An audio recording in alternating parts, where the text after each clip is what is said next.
Hi, this is Paul. I want to begin. We're going to talk about evangelicalism some more, John Mark Comer some more, and then what I thought was Pete Corner, very much online Estuary, and how that relates with this that happened on Grail Country this morning. And I'll end this video with a fairly long, amount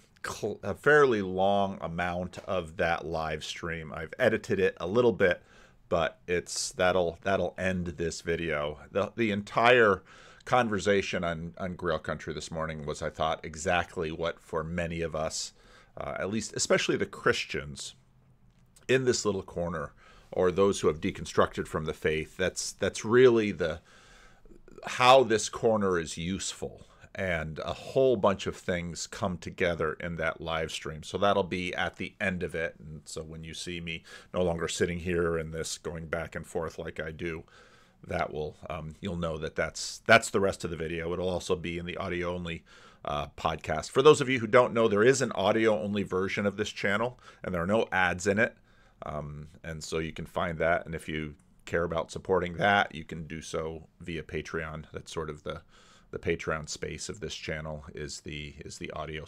Otherwise, there's membership and other stuff like that on YouTube. Jake Meter, who's just been writing outstanding articles for years over at Mere Orthodoxy, just posted a piece January 17, Reflections on the Evangelical Fracturing 10 Years In. While reading an arc of Mike Cosper's forthcoming book, I don't know what that is. Mike Cosper did The Rise and Fall of Mars Hill, Land of My Sojourn, Land of Faith, Lost and Found. Interesting. Not out yet. I was caught up in how Casper describes the church planting scene in the mid-2000s, particularly as it existed around then the still embryonic Acts 29 network. There was a bleeding of innocence and confidence and hopefulness that Casper captures well. I wasn't part of it directly, but I remember listening to Mark Driscoll sermons and then Matt Chandler sermons at the time and picking up something of the atmosphere from afar. I was born in 1987, left the fundamentalist church I grew up in 2005, spent 18 months in an attractional megachurch, more in the Willow Creek stream than Mars Hill, and then found my way to Reformed University Fellowship and the Presbyterian Church of America in 2007, where I've been ever since. About 2005 until the early 2010s, it seemed as if Acts 29 might represent the defining moments in the next wave of evangelicalism. They found a way of blending the best insights of the attractional movement of Bill Hybels and Rick Warren with the theological and missiological acumen of Tim Keller and John Piper. Moreover, because of their particular grunge-infected aesthetic, they naturally avoided some of the worst excesses of the attractional movement, which was a tendency towards the superficial and happy-clappy. Their strength wasn't necessarily a product of any special virtue. Gen X tends towards brooding and melancholic after all, and virtually all their leadership were poster children for Gen X. But the resultant synthesis of their many influences was compelling. Moreover, as these three defining leaders of that era became established, you could see how the three fit together and could together chart a path towards long-term health and success. Mark Driscoll represented the kind of alpha figure who could draw a crowd, win a following, define the direction of the network through sheer charisma and force of will. Darren Patrick, meanwhile, represented a more cerebral, patient voice who was in many ways ahead of his time in his analysis of cultural issues, as well as being more balanced in his approach to any of today's commentators. Matt Chandler was a more personable balance of Driscoll. Driscoll would deliver the body behind the bus. You can listen to Rise and Fall of Mars Hill for that. The body behind the bus type speeches, and Chandler could then come in and in behind to help patch up whatever relational issues were created by Driscoll's harsh style that frequently shaded into straightforward bullying, especially when he became more and more detached from external authority. Again, this sort of arrangement within leadership is not without parallel in church history. Melanchthon was a moderating force on Luther. Osilampedius, that's a heck of a name, especially when you read it instead of having to say it, was a moderating presence with Zwingli. Butzer was a moderating influence on Calvin. Friendships of unlikely personalities who balanced one another out are a common occurrence in church history. And I think that his point there about friendships that balance each other out is a key point of at least what's going on for me in this little corner. It's the fact that I have friendships now that transcend, not only just transcend boundaries within the church. My conversation with John Vervaeke, friendships that transcend the boundaries of the church.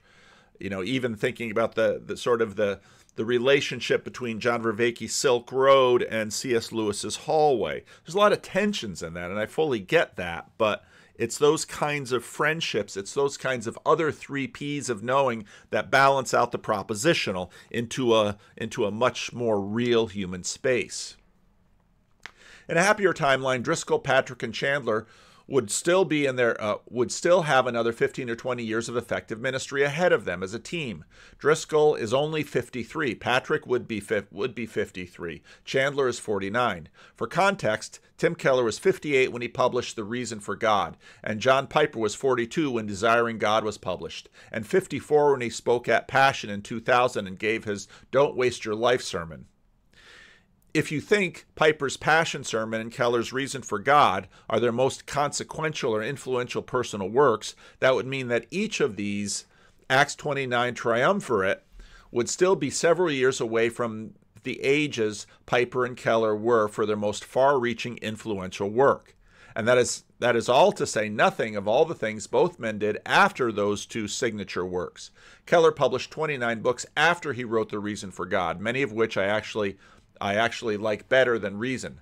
Piper wrote or contributed to nearly 60 volumes after his Passion Sermon, many of which likewise surpassed the Passion Sermon or, in my opinion, Desiring God. Of course, that isn't the timeline we've gotten. Driscoll's story took a dark turn towards even greater autonomy and away from real accountability. Mars Hill collapsed, and the magic of those early years never returned. Patrick tragically took his own life after a lengthy and by all accounts genuine process of repair and reconciliation with staff and church members at the church he planted. Chandler has remained in ministry, and the village has continued to do much good work, including particularizing their many campuses into standalone congregations. The same trajectory of the former Redeemer and Bethlehem campuses. But the continued ministry of the village has not been enough on its own to sustain the old Acts 29 momentum. Additionally, Chandler himself took a leave of absence in 2022 after engaging in an inappropriate online relationship with a woman from the church. Meanwhile, Acts 29 itself has struggled with pastors in the network breaking off in a variety of different cultural and theological directions, with some going more progressive while others taking a reactionary conservative turn. The story of Acts 29's trajectory will feel familiar to many of us outside the network as well. Indeed, it may serve as a small-scale model for much of the evangelical fracturing that has begun in 2015 and has continued through to the present. It is worth considering why all of this took place. One pastor friend who served in Acts 29 observed to me that many of the early Acts 29 networks began ministry in the early 2000s. Sermon podcasting was only just beginning, and many Acts 29 guys were early adopters, as Cosper documented in The Rise and Fall of Mars Hill. What this did is it allowed many early Acts 29 pastors to grow what today would become somewhat large digital platform, and to do so at the relatively young age and very early in their pastoral ministry. That in and of itself is somewhat dangerous spiritually, because others have observed, including Driscoll himself at one time, talent can become confused with maturity. So obviously, talented men grew large platforms while still young, and often they were not prepared for spiritual weight of having such a sizable audience. There was a point in which you sort of had the old guys that are mentioned here, Keller, Piper, Carson, and Driscoll comes on the scene. I believe this is pointed out in Rise and Fall of Mars Hill, where the old guys looked at Driscoll and were like, I don't know. He's young. Has he been tested? And the thing about testing is sometimes you're found wanting. And these kinds of issues were very much debated in a denominational place like the Christian Reformed Church.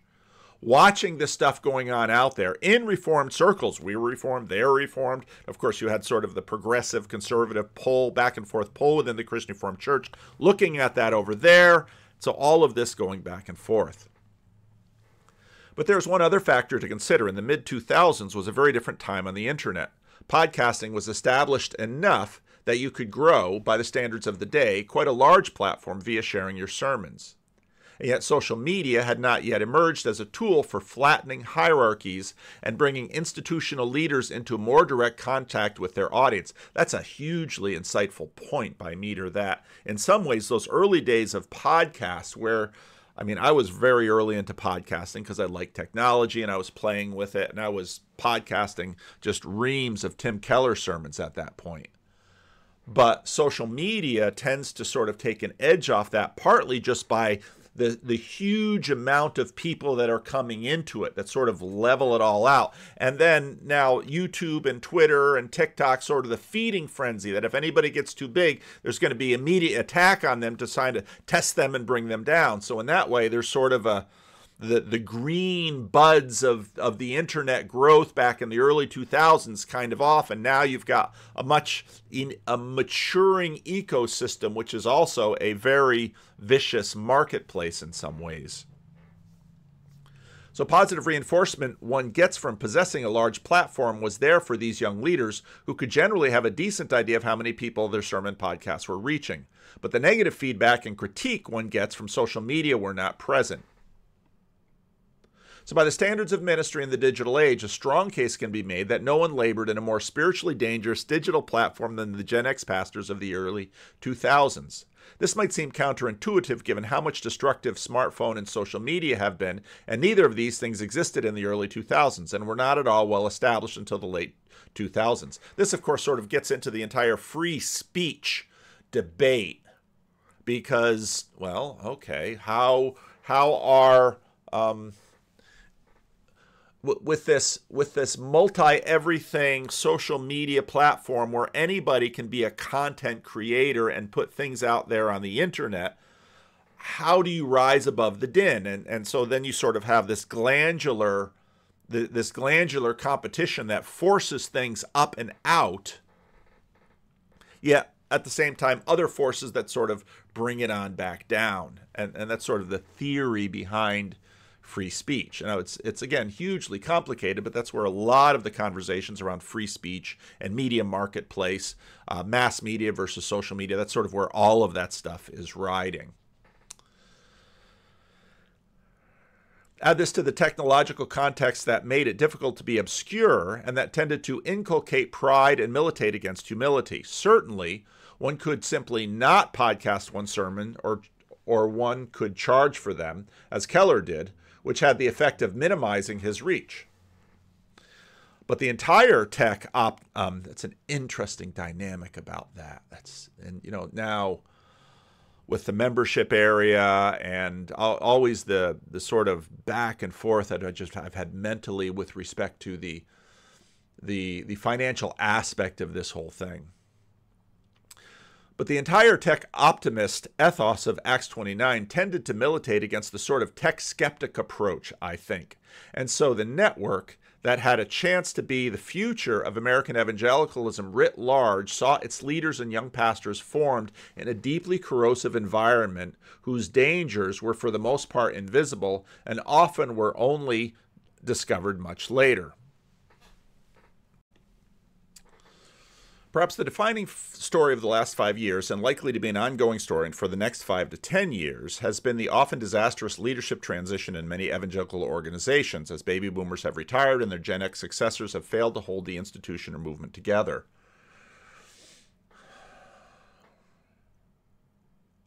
I think part of this challenge is figuring out just how disruptive social media and the internet is to institutions themselves. As somebody said recently in a live stream, all these institutions are falling. The kinds of institutions that will arise again will be tested by the internet and will be, in that sense, also molded and shaped by the internet. Again, it's not unlike part of the dynamic. Gerard talks about this in terms of mimetic rivalry. The Roman Catholic Church was transformed by Luther, even just in the way that it had to respond to the printing press and the discovery of America and all of these things. So this is a part of the process. And churches are going to be deeply tested. And so then in this video with, and again, I received a number of comments from some of you. I didn't know John Mark Comer, and a lot of you added some background to him, which was super helpful. And again, there's absolutely no ill will against any of these men. And I very much assume that they are the kind of mature Christian leaders. Churches teach you to have a tough skin, and I think good Christian leaders learn to deal with this. And so I got to handle something a second. Hang on. Amongst the many reasons these failed transitions have been a problem is that effective leadership movement leaders serve as a restraint within their institutions. When the restraint fails, the movement fragments.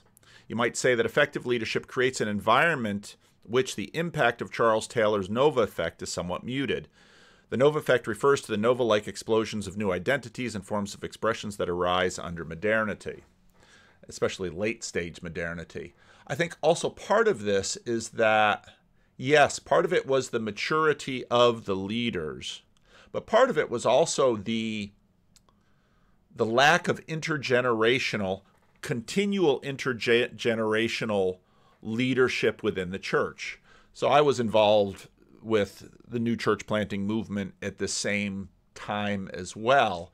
And what you tended to have were churches that were not only led by Xers and then millennials, but also made up mostly the age of the pastor sort of became a cap on the age of the membership.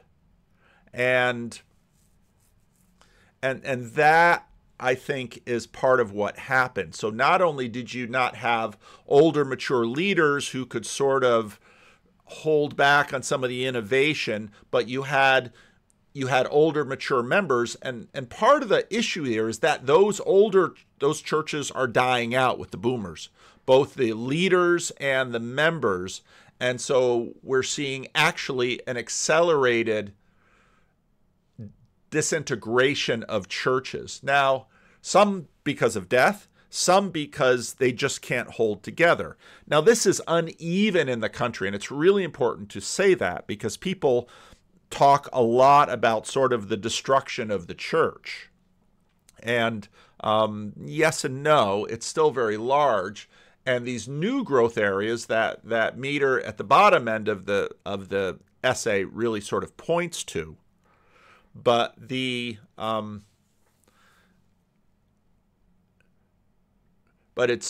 I got so many things going on at once right now.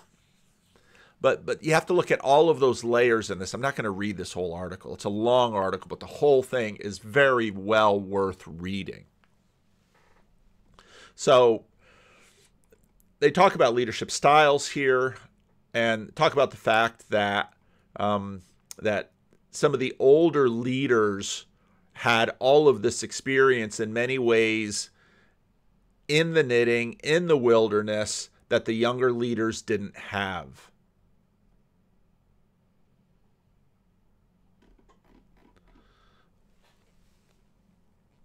Oh, yeah, there's just so much important stuff in there.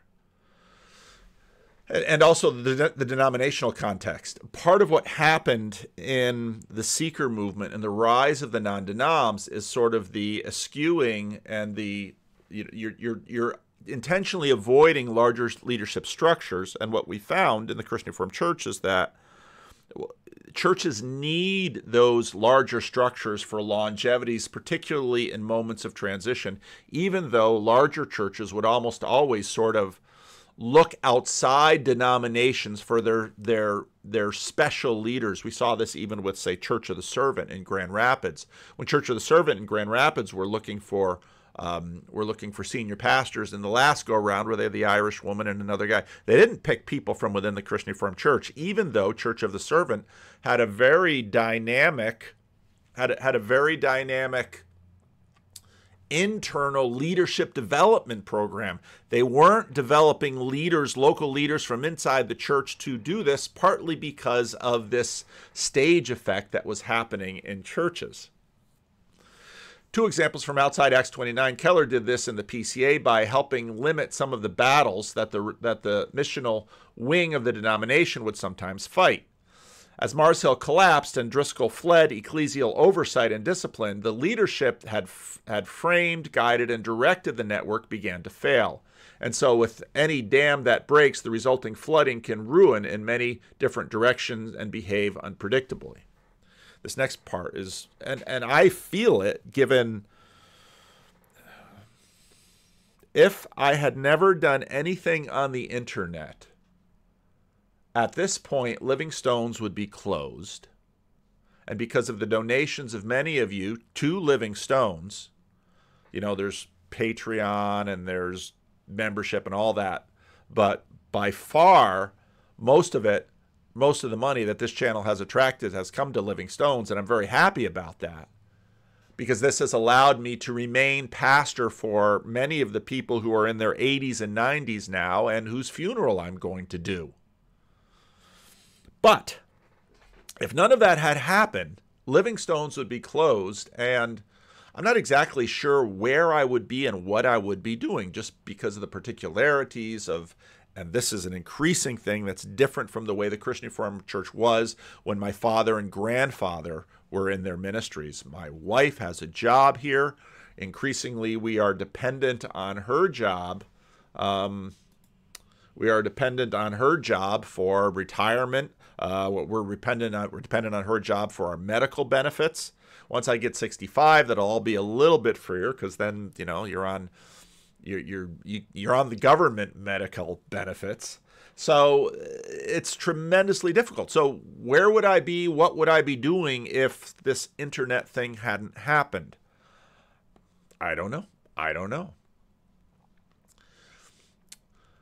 Another friend with Acts 29 ties suggested a third contributing factor to the breakdown of the network. He said that leaders often end up being what are called thought leaders or people leaders. Acts 29 had both. Thought leaders are people focused more on ideas. This is where people in media, nonprofit spaces, or denominational leadership positions can naturally drift, because they'll spend much of their workday online consuming content and discussing ideas. Additionally, because many of these jobs were based on blue cities, people in these fields will have daily experiences of trying to maintain relationships with progressives while being faithful, which will shape them in certain ways and also define their concerns and priorities. You can see this in me. You can see this in John Mark Comer. You can see this in how many people and a lot of people from more conservative areas smell that and say, I don't trust them. They're contaminated. They've been eating the witch's food. All of this applies to Jake Meter. It's the same. Incidentally, and part of my writing over the past 18 months or so is me trying to sort through some of what I now regard as my own missteps in the fracturing years. So I'm right with you, Jake. Thought leaders tend to be, as my friend put it, emotionally calibrated towards ideas, which in turn makes them idealists and vulnerable to more idealist arguments and theories. So for the people, the successor ideology registered as more blue state political ideology, which could be addressed as any political ideology is. The specific threat posed by an ideology so pervaded by the sexual revolution and also by bad anthropology on the whole did not register with us as quickly as they ought to have. It is also important to understand that successor ideology itself is highly idealistic. If we just modify these ideas in our system, we can all experience the good life, even without any real account of personal virtue. Wow, yeah. So thought leaders can easily slide into a mentality that said, well, the church is always reforming, and then adopt a posture of consistently being 1 or 2 years behind the progressives, slowly being changed over time, and perhaps justifying these shifts with half-baked appeals to the fictional reformational slogan, Semper Reformanda. Oh boy, isn't this the truth? And this is part of what is sort of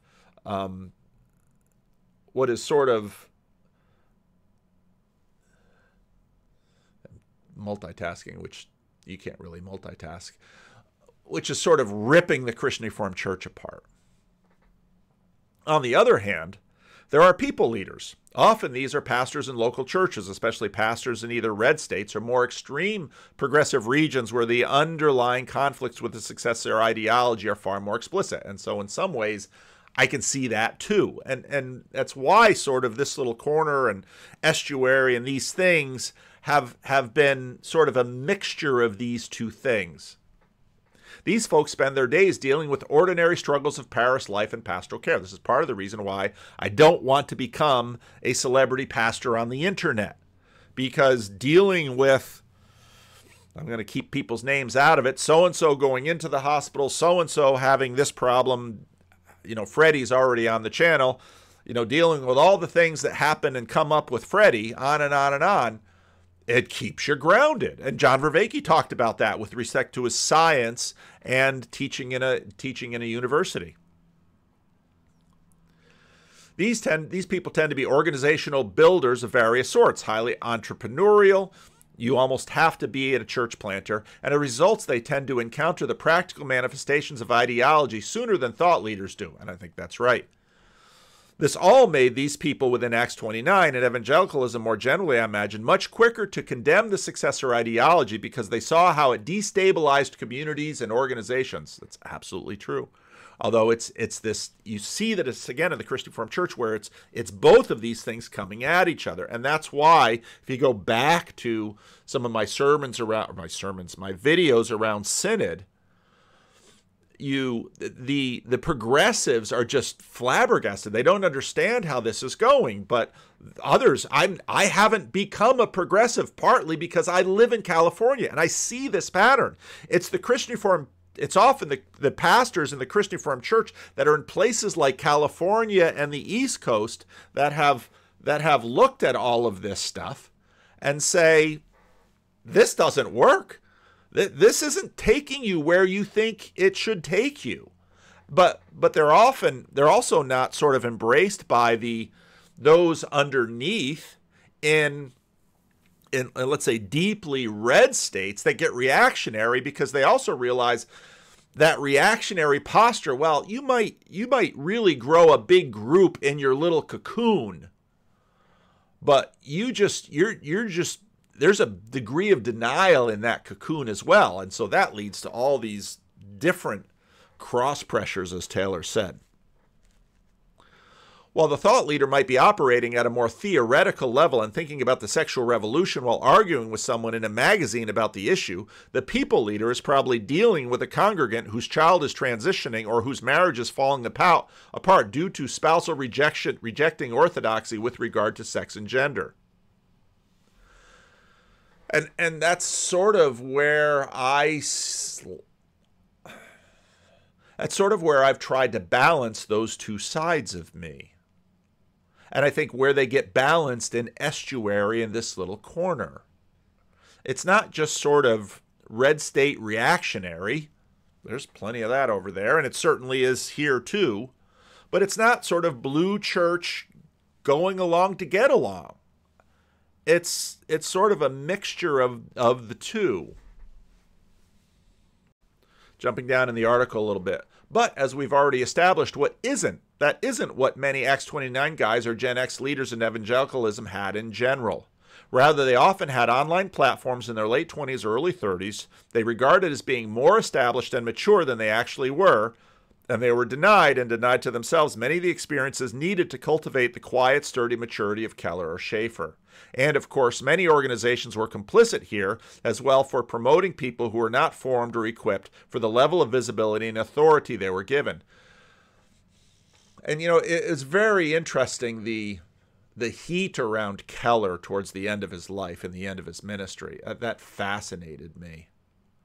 And while some of it came from people who were actually, Keller was someone who, of course, sort of had to bridge that. Could he just be a thought leader? Here's the thing about being a pastor of a megachurch, too. hierarchies bind and blind, and there's a whole lot you don't have to deal with because you're just dealing in this.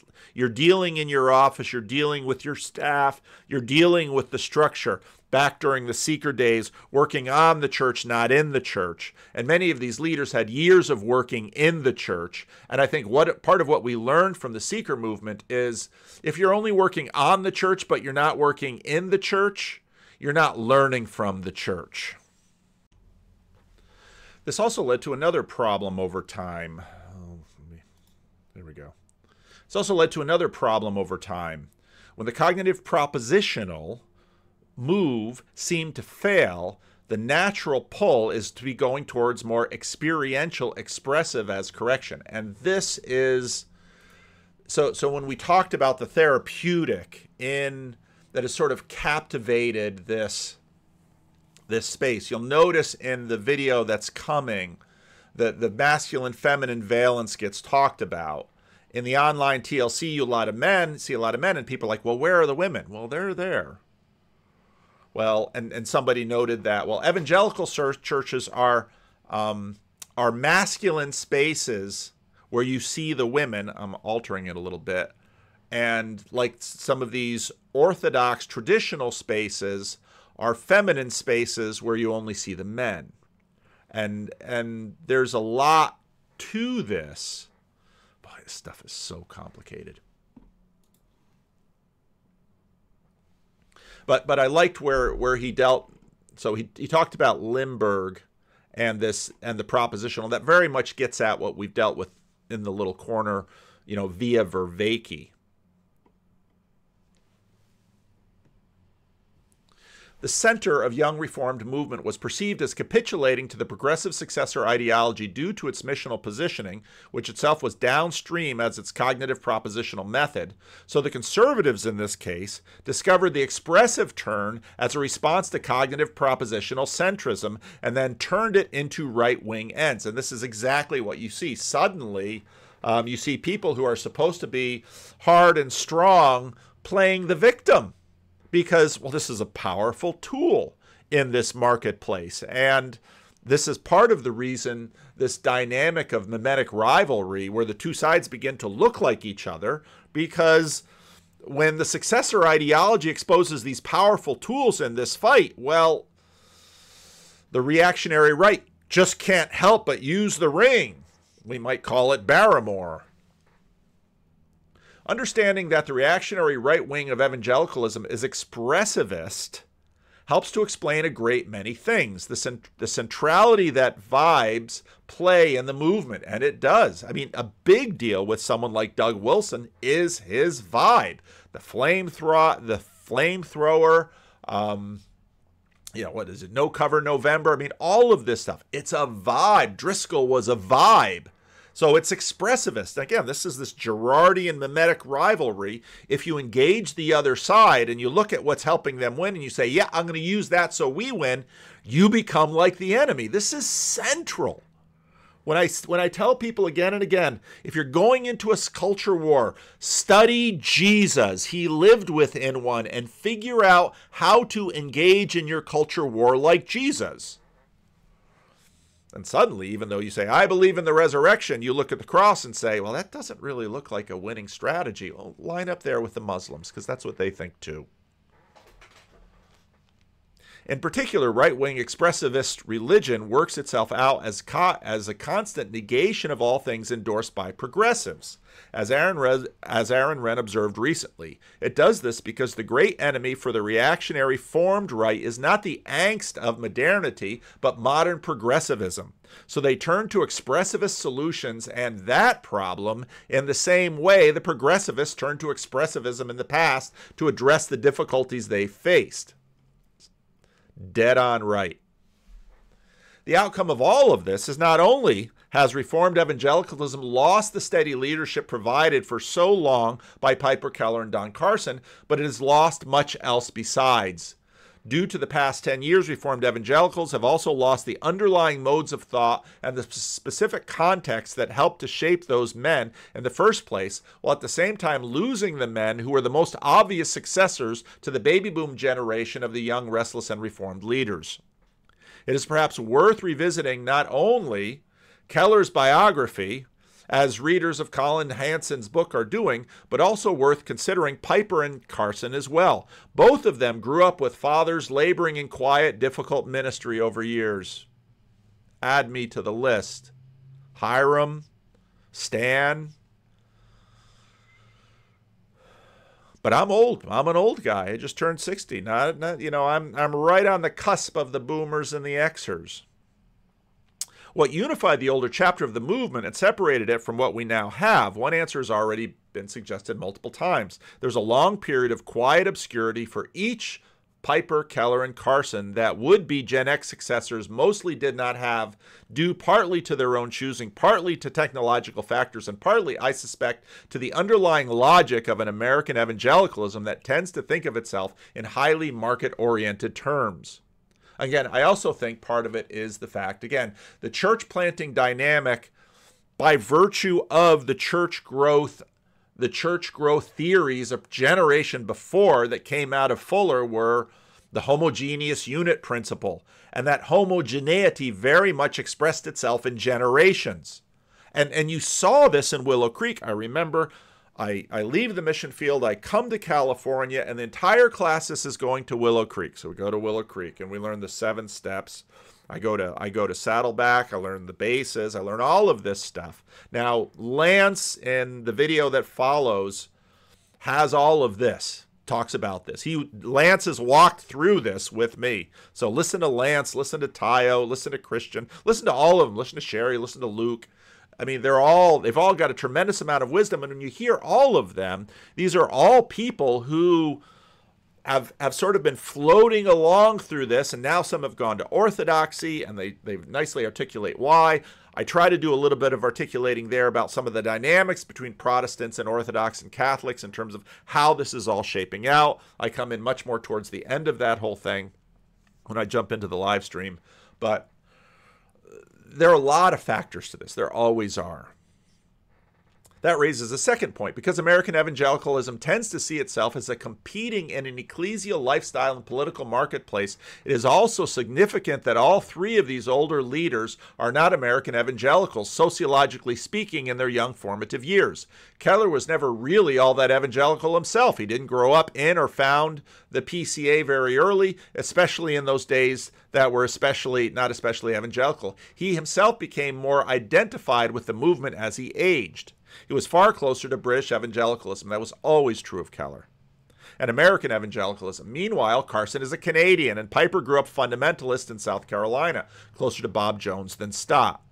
The fact that all 3 of these men spent relatively little time being shaped within a technique, observed, obsessed sociological block like American evangelicalism, it's perhaps enormously important for understanding their success and relative health.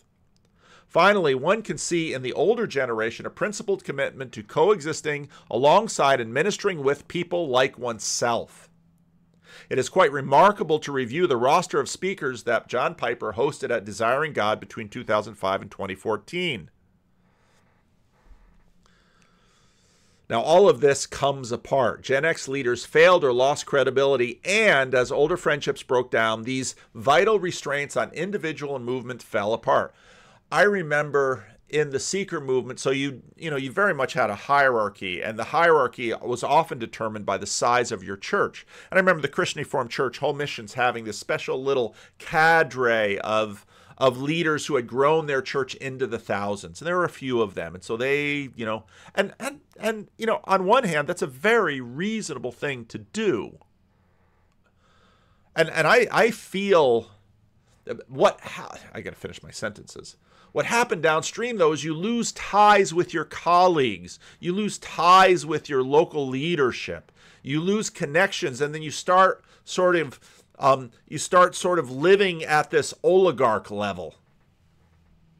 And I feel those tensions. I'm less connected to my classes. I'm less connected to my colleagues.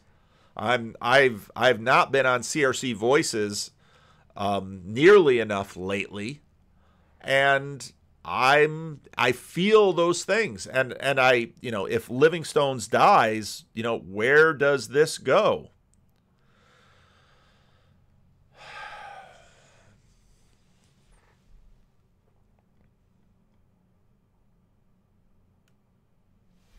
And he ends on a good note. Well, then he talks about the fact that many aren't seeing evangelicalism isn't seeing what is happening now. God is still at work, of course. He can raise children from Abraham as stones. If evangelicalism will not be the vehicle through which the revival comes, then something else will. Pentecostalism, most likely, or perhaps God does have his sense of humor. Orthodoxy, big O orthodoxy. The local Greek Orthodox parish here in Lincoln recently had 5 adult new convert baptisms, which is about 5 times more than many PCA congregations will have over several years. But if you put together the enormous questions around the Roman Church as well, as the specific re-enchantment seems to play in many conversations right now, it's hard to see how the next 15 years could be very good for Eastern Orthodoxy. And where is the... Oh, I missed... That's the problem with... That's the problem without preparing. Anyway, where is the mention to, did this get edited? That's the thing with a, hang on. Okay, so the Justin Brierly footnote comes in the enchantment thing. So Meter is seeing that.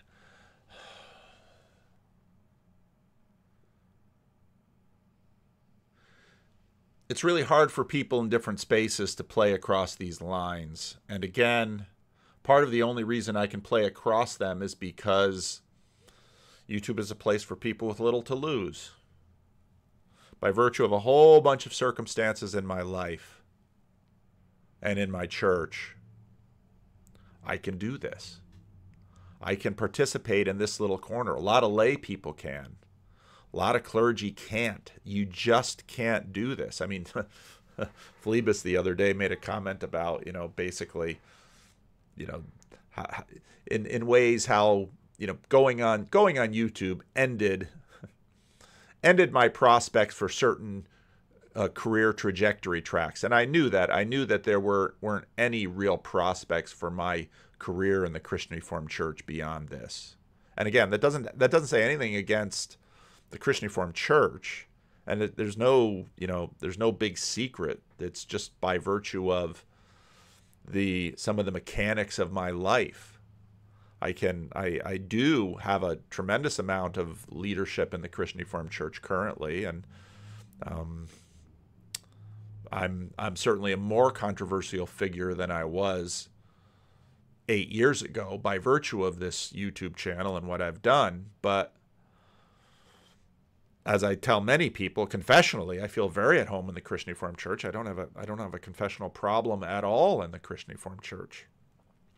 I have a vivid conversation with respect to confessionality and what's happening to it, given the ties that confessionality have with modernity. And towards the end of the video that will start after this, confessionality in some ways acted, confessionality, priest of all believers, these things were adaptations for a world that had changed, where in the Reformation period, the other means of navigating these structures were no longer useful. I talked about the rail, the bema. I mean, there's all of this stuff that you have. In many ways, a Roman Catholic cathedral or a church is more akin to a temple compared to, let's say, the meeting house of a Reformed building. And then, of course, all of that gets blurred and meshed. I mean, Anglicans are always sort of tweeners, and that's part of the reason why Anglicanism is both such a contested space right now, but also such a vibrant space, because language is also a big part of this. So in many ways, when I read this article, it's like, wow, strumming my pain with your keystrokes, buddy, there, Jake. Great, this is crazy good. You're really nailing it from a Reformed corner. But there are analogous dynamics in the Methodists and the Roman Catholics and even the Orthodox. Yes, the Orthodox. I listen very carefully, and I know a great number of your converts. And yeah, Orthodoxy will change America, and Americans will change Orthodoxy, and that's happening. So there's a ton here, and if you understand, a lot of people are sort of scratching their heads. Now, the corner is not just sort of the Reformed, Protestant, evangelical corner of the corner that I inhabit, or at least the deconstructed, wayward, semi-deconstructed or reconstructing Christians that are sort of my corner of the corner, as distinct from, let's say, the Cog Vervakian corner and the Ortho Pageauian corner. But if you want to understand how the corner developed, this piece will tell you why. And when you look at, again, this video that follows at that sort of peak, when you understand Estuary and you understand the corner and you look at the dynamics and you watch the people work it out, and I think in many ways, so I just wanted to play this other little bit of this other video. Okay, let's talk about the Dunbar number, and then let's talk about church size. And after saying this, again, I really encourage you, even though there are a bunch of randos there, I pop up at the end. They're not celebrities that you recognize online, but if you want to understand what this little corner is about, it's randos, and it's about people, and it's about hearing people talk their stuff through. And Lance is very much going to hit on what Comer talks here. One another is the New Testament with your life. You do life together around a table with. Then he's famous for his 150 number, which is the, So that's where you max out. Yes, yes. And at that point, at a church level, once a church goes over 150, the group psychology changes from kind of community to crowd. And that's not necessarily a bad thing, because then there's this fourth layer of, like, you can call it whatever you want. I like the word tribe in the positive sense. Like, it's really meaningful and important to feel like you're a part of a larger body of people that has this vision and mission and values and ethos and culture. And all four levels are important, but it's those first two levels, your 1 to 5 intimates and your 12 to 15 or so friends, where, based on what my understanding, the deepest levels of growth, healing, change, transformation all happen in those two spaces.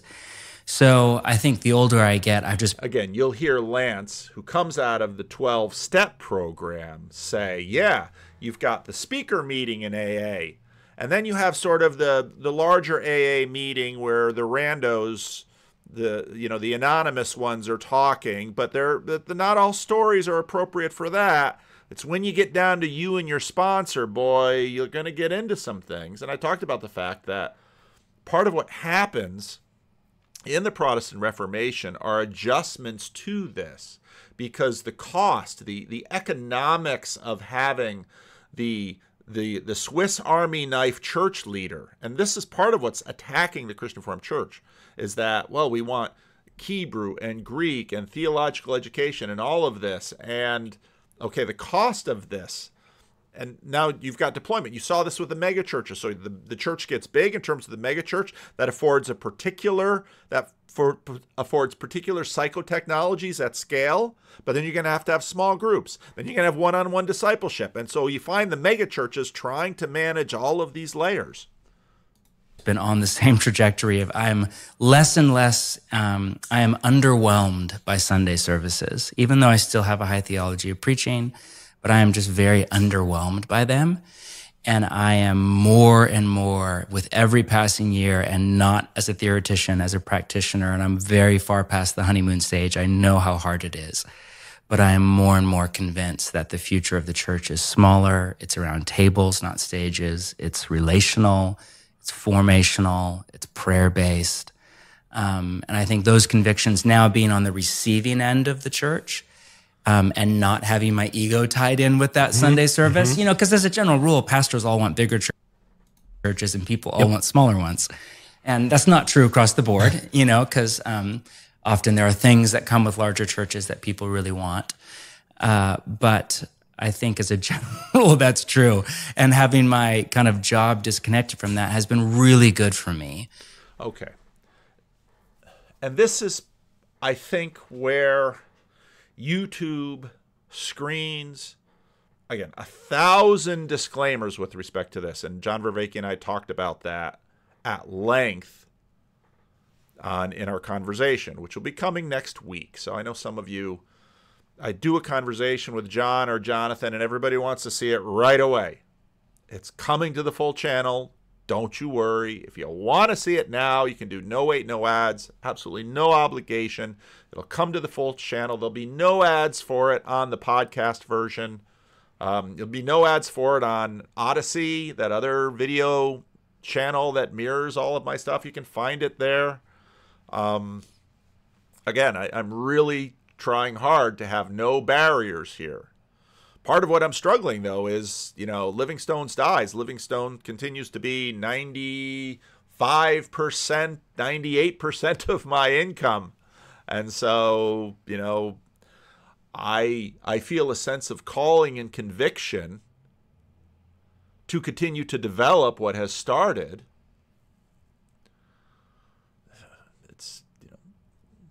It's not seeing the clear path forward is always the path of faith. It's faith, not sight. Did Moses have any idea what he's getting into at the burning bush? No.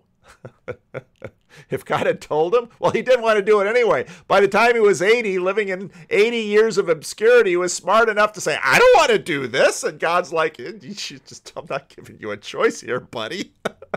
This is what you're going to do. And that is what he did. So, and I'm not putting myself up with Moses, but this is the dynamic. So, yeah. So what I see happening in the corner is that in some ways these numbers, and you look at the priesthood of all believers, you look at ordained clergy, you look at clerical celibacy, you look at the different way that let's say an Orthodox temple structures the divisions that is talked about in the video to come versus Protestantism doing it through confessionality. And you think about how that works. This is part of the process. And so what I see happening in this corner is that we are using the technology, not of confessionalism, and not of the structure within an Orthodox or Catholic or even Protestant church that has been designed with this liturgical three-dimensional space, but we're doing it through channels and screens. And Estuary. So Estuary is church adjacent. It's the narthex. I mean, when talked about Estuary right away, Jonathan Pajot said, yeah, it's the narthex. Oh, that's right. But where is the narthex if you don't have a building like in Riverside, California, with $1 million of material just in the flooring? How do you do it? How do you do it at scale? How do you do it to people who are living way up in British Columbia in a goat and sheep farm who can only get to church every now and then? Look at Sherry. How do you do it for Luke, who's a house husband doing his cooking and keeping up the rentals and everything from Minnesota? How do you do it when you're Chad and you're on your knees laying tile? How do you do it? How do you do it? Again, don't skip the second part of this video. And I know it's part of what the internet has groomed you to do is just look for the emotional zingers. That's part of the reason why all this kind of video is sort of driving video and doing dishes video and mowing the grass video and laying tile video. I get that. But you're going to have to develop the kind of endurance to listen long if you want to go far. All right, there it is. Let me know what you think. Leave a comment. Video yesterday where he was kind of dissecting kind of Willow Creek and all this other sort of stuff. So this is what you're talking is the world I lived in, right? And I came in here with a recovering Bevington because that's when I came in. Like you shared the story, you're like, dude, Lance is just evangelicaling all over this voice chat, and it just was driving you nuts, right? Well, it was, but like that's where I've see, like even that, there's a little bit of growth and maturity, I would say, for myself, because very typically when I was more wounded and had just fresh from leaving evangelicalism, like I would have been in that space and heard you come in doing your evangelicalizing, and I'd have just been, and I would have said some version like, "Knock it off, shut up." Like this is not the place for your trying to convert everyone. But I think what I did was I was just like, I think I just asked you like your story or what's your deal or like, are you a preacher? That's what I asked you. Yeah. And I said, yeah, it's house church pastoring. And you're like, aha, aha. Yeah. Well, and the funny thing that came out of all that, like, so I think all these things is like tying together. And so you've been inside this thing, and this is so, I'm not getting into this Orthodox versus this or whatever. I'm just describing my experience and my story and my journey, right? Yeah.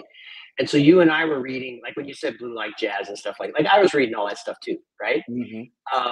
But I was a seeker, and I'm this weird guy that has this 12-step recovery stuff. But like all this stuff that came out and what we really saw, I see those Bevington, like this 4 points of whatever stuff like that. It's like this Willow Creek model. And why I took like it to fish to some extent was what I was learning in my business world, PowerPoints, scale, all this kind of the seeker church, which like Paul talked about yesterday, how he kind of recoiled from it. All this stuff was just kind of got baked in, but it felt very natural for me because what I was doing in my work life was all this high leadership, scale, build, draw, attract, all this other sort of stuff. Like that was playing out in evangelicalism in the 90s and the 2000s, right? Mm-hmm.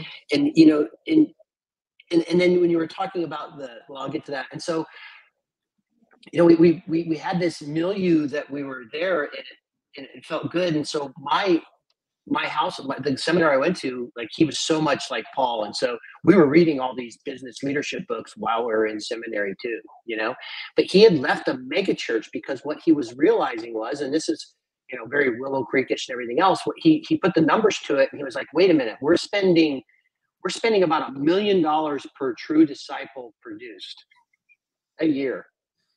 And he was like, this isn't working. And then he also went out in like 2003, 4, 5. He started telling everyone, hey, the church is collapsing in America. And everyone's like, what are you talking about? He's like, no, it's collapsed in Europe. It's going to collapse here.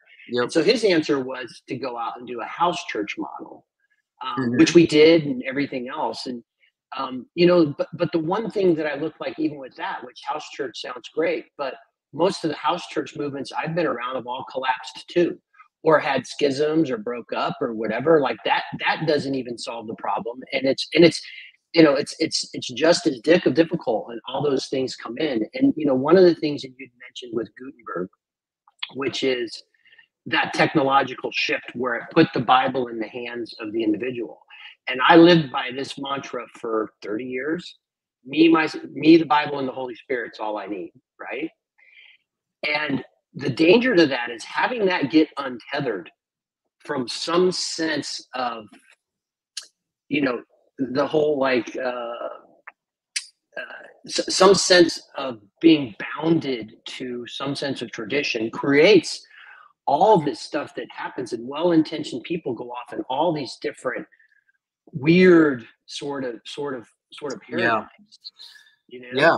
No, I love the house church model, and there are good things about it, but the problem is that it's reliant. What it makes me think of is Peterson said once that we are living in a culture that is basically like, when he talked about revivifying the dead father, he's like, we're living on the carcass of this dead whale, this giant whale.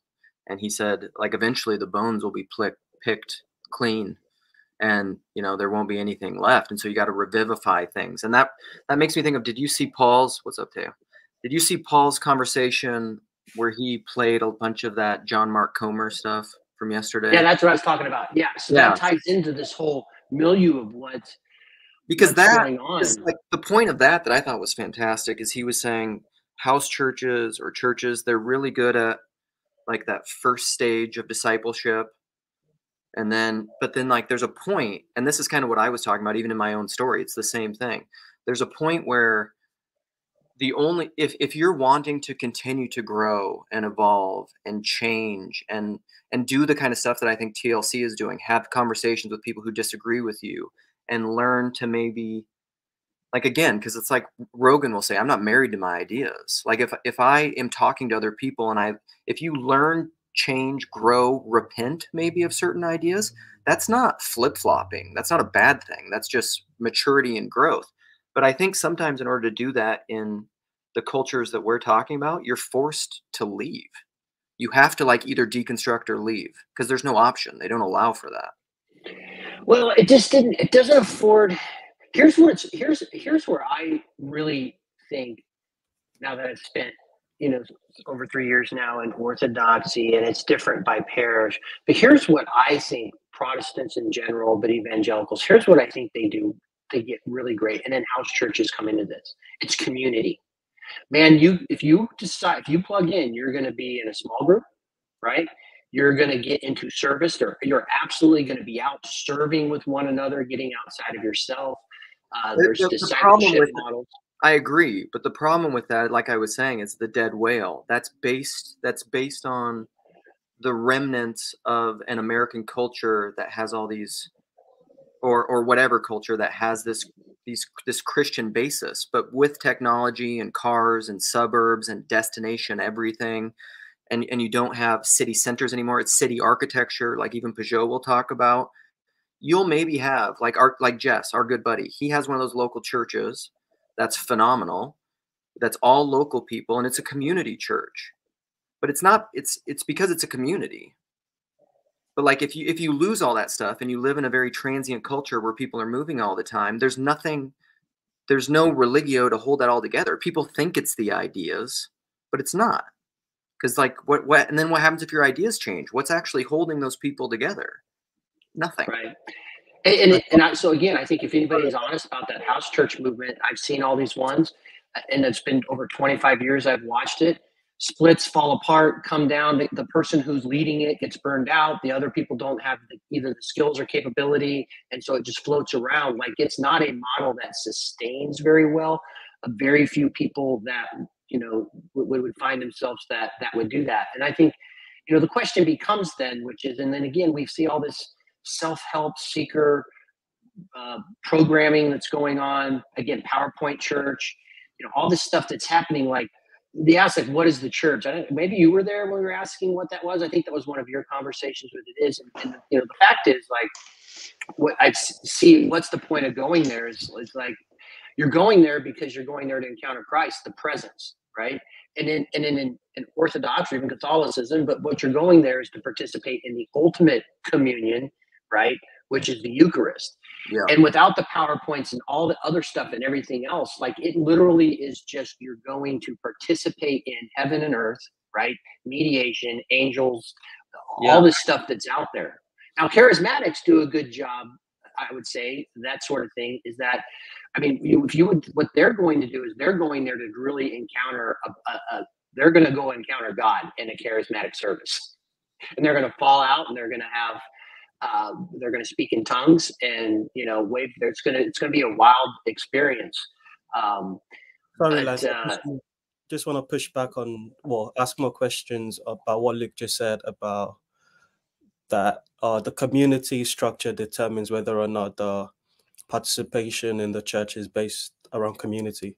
Yeah. Saying so, like cities, major cities like London, my experience has been quite the opposite. It's that a lot of it is getting healing from the meaning crisis of loneliness. Like, people that are there participating in those type of services, and these are Protestant churches, are very evangelical, like heavily influenced by all of the Australian Bethel type of that type of church. They're mostly young people who live in a culture where, like, Christianity is very much not encouraged, and they find others around the city like them, and they build communities. I think the tweet that PVK referred to in his conversation with, I think it was with John, of the woman that said before she deconstructed, she would have like 30 people come over to help her move when she was moving, and then after she constructed, no one came over to help her move. I think that's the essence, like Lance was pointing to. Those communities do exist, and they do help each other. And I don't know if whether they're in the city or in the wherever else. I think just by gathering ritualistically every Sunday. You build a community like where two or more gather spirits exist, and they come back because they want to cultivate that spirit. Go on, Chad. Sorry, bro. Hi, Dali. Hello. Oh, my aunt. Hey, how are you guys? Hello. Hey, Tim. Hey, Tim. Sorry. Hello. Your audio is a bit echoey. Oh, man. You fix it. Yes, exactly, McMo. The question I have around this is, and maybe it's off topic, so I might be out of line, but I was just wondering, like, as it relates to the Vervaeke,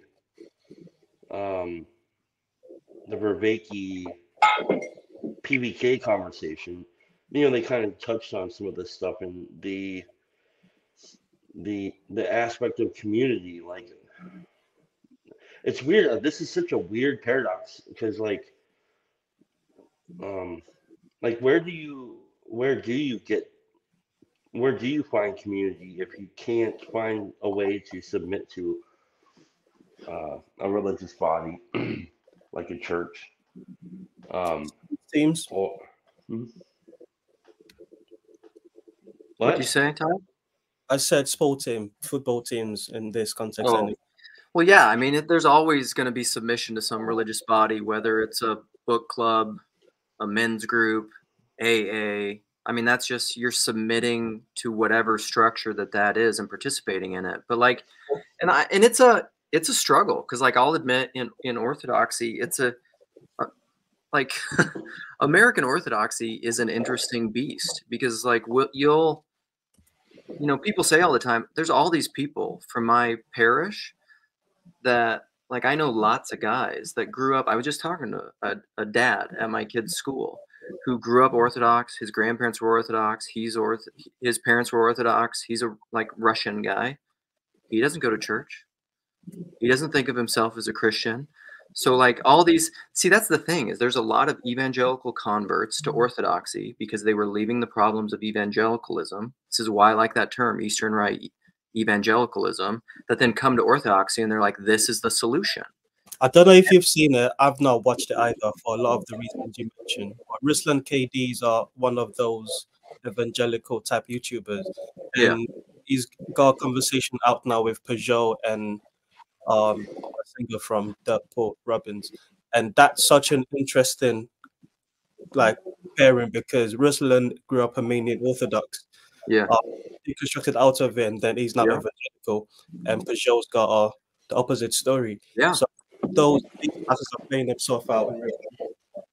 No, absolutely. Because who's our guy in this little corner who he had a Randos conversation with Paul, the Egyptian cat. What's his name? Ash. Ash is the same. Yeah, story. Ash. Yep. Yeah. So, I mean, it's an interesting thing, and I'll talk to these guys because it just baffled this guy's mind. I've known this guy for a long time, and we were just chatting the other day because I'm a convert, so he finds me somewhat fascinating.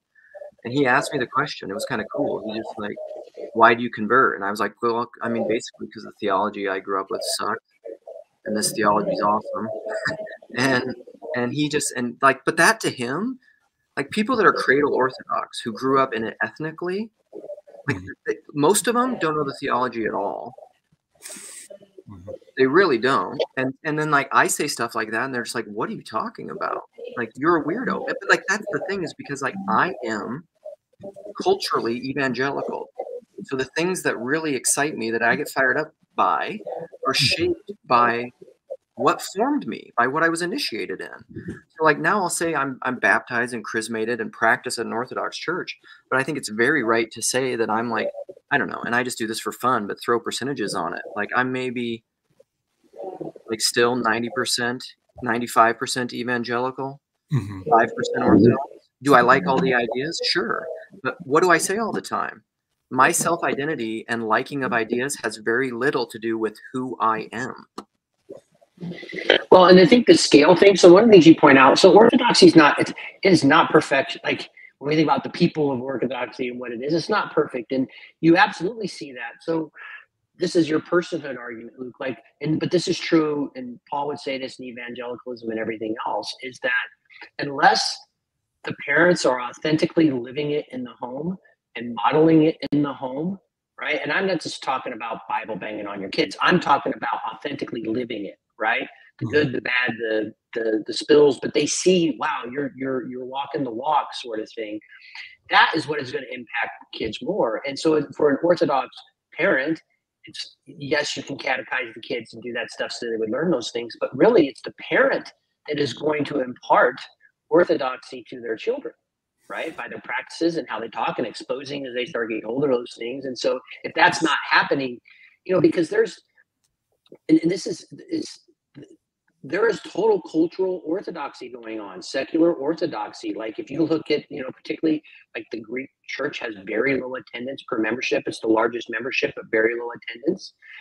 They're dealing with the same sort of stuff as the evangelical or mainlines or whatever.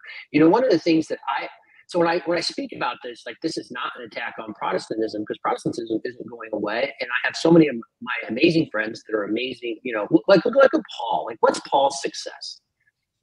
What I see with Paul is he's went to a place and he's built roots and he stayed there, right? Mm-hmm. And he stayed there. It's vocational too, right? So there's some help from the denomination that allows them to stay there. They had a building that they never would have been able to afford on their own. Like the vocational pastoring, like that is valuable versus all this untethered, start your own church, be a charismatic guy, get a few people around you, you grow to a few thousand. Like that thing doesn't sustain. Plus, it's very dangerous because you get all these weird offshoots of people who really shouldn't be leading a flock, where the vocation provides some ground. But where Paul's authentic and where he works is like he's put himself there in this place. He and his wife have built roots, and he's not going anywhere. And he's going to shepherd and pastor and care for the people that show up to his little corner in Sacramento. Like that's the success. And so people can fall away and come back, but 10, 15 years later, you can show up to Living Stones and guess who's there? Paul Vanderklay and that group of people. Totally. I have a great Cormac McCarthy quote, but then I want to hear from Neil because you haven't said anything yet. Okay. So what you just said reminded me of this. I think through quotes, and Cormac, I mean, come on. We all need more Cormac. So it's long before morning, I knew what I was seeking to discover was a thing I'd always known. That all courage was a form of constancy. That it is always himself that the coward abandoned first. After this, all other betrayals come easily. God, I love Cormac. It's just everything. Okay, Neil. All right, I guess it's my turn. So there's a lot to talk about. So I'm also Orthodox. So I have two kids who are young, like 5 and 2. And I'm finding it it's super weird to contrast it with my growing up going to Awana. Because I just can't I can't imagine an Awana program at an Orthodox church working. Like the converts who convert really are allergic to it, and the cradle people are like, what are you doing? Why would you bother? Yeah. But I grew up going to Awana, and I don't have all the things memorized that I used to, but the phrases will come every day. I'll just think about something that I memorized. Yeah. 20 years ago. Same. So on that side, evangelicals are awesome. No, I totally agree. So this is biblicism. This is what I've been thinking, and I don't know. I want to get your guys' ideas on this. I think American Orthodoxy is somewhat of an oxymoron, because what American Orthodoxy essentially is it's like evangelical Protestant Orthodoxy. I mean, that's what it is. It's culturally evangelical Protestant, because that's American liberal individualistic culture. That's what it is. And America is very Protestant, biblicist, you know, conversionist. Like, what do we think we should do? Like, what is American foreign policy? Like, we need to convert the whole world to, you know, American liberal democracy, to the right politics, right? I mean, they need to be saved by our political systems. So, like, American orthodoxy is this weird oxymoron that I actually see as, I don't know. And I've said before, I think the evolution of consciousness, although Nathan Woods, my buddy, the other day was saying he doesn't like the idea. It's just like focusing on different patterns or something, because he doesn't think consciousness evolves. But I think the vanguard of human consciousness, or like our becoming as a species, is in the West a little bit, because I just see the fractal reality happening everywhere. Like the fall, you could think of, because this happens like broadly in mankind, but also happens in an individual. You know, like you're born, and then you have a fall from your mother. You know, you're tethered by a cord, and then you're breastfeeding, and then eventually you stop eating that way and you eat other stuff, and eventually like you leave your family and start another family. That pattern happens in creation. It happens with Adam and Eve, but it's also happening, I think, in our consciousness as it relates to technology, because this isn't completely true. These are large patterns, and there's always exceptions, but like the kind of thing we're talking about with cradle orthodox, in a way, if you asked a person, they're almost not even individuals. If you ask like a cradle orthodox, what do you think about some particular doctrine? They almost don't even know what you're talking about. Whereas like that's the only thing intellectual evangelicals think about. Yes. Yeah.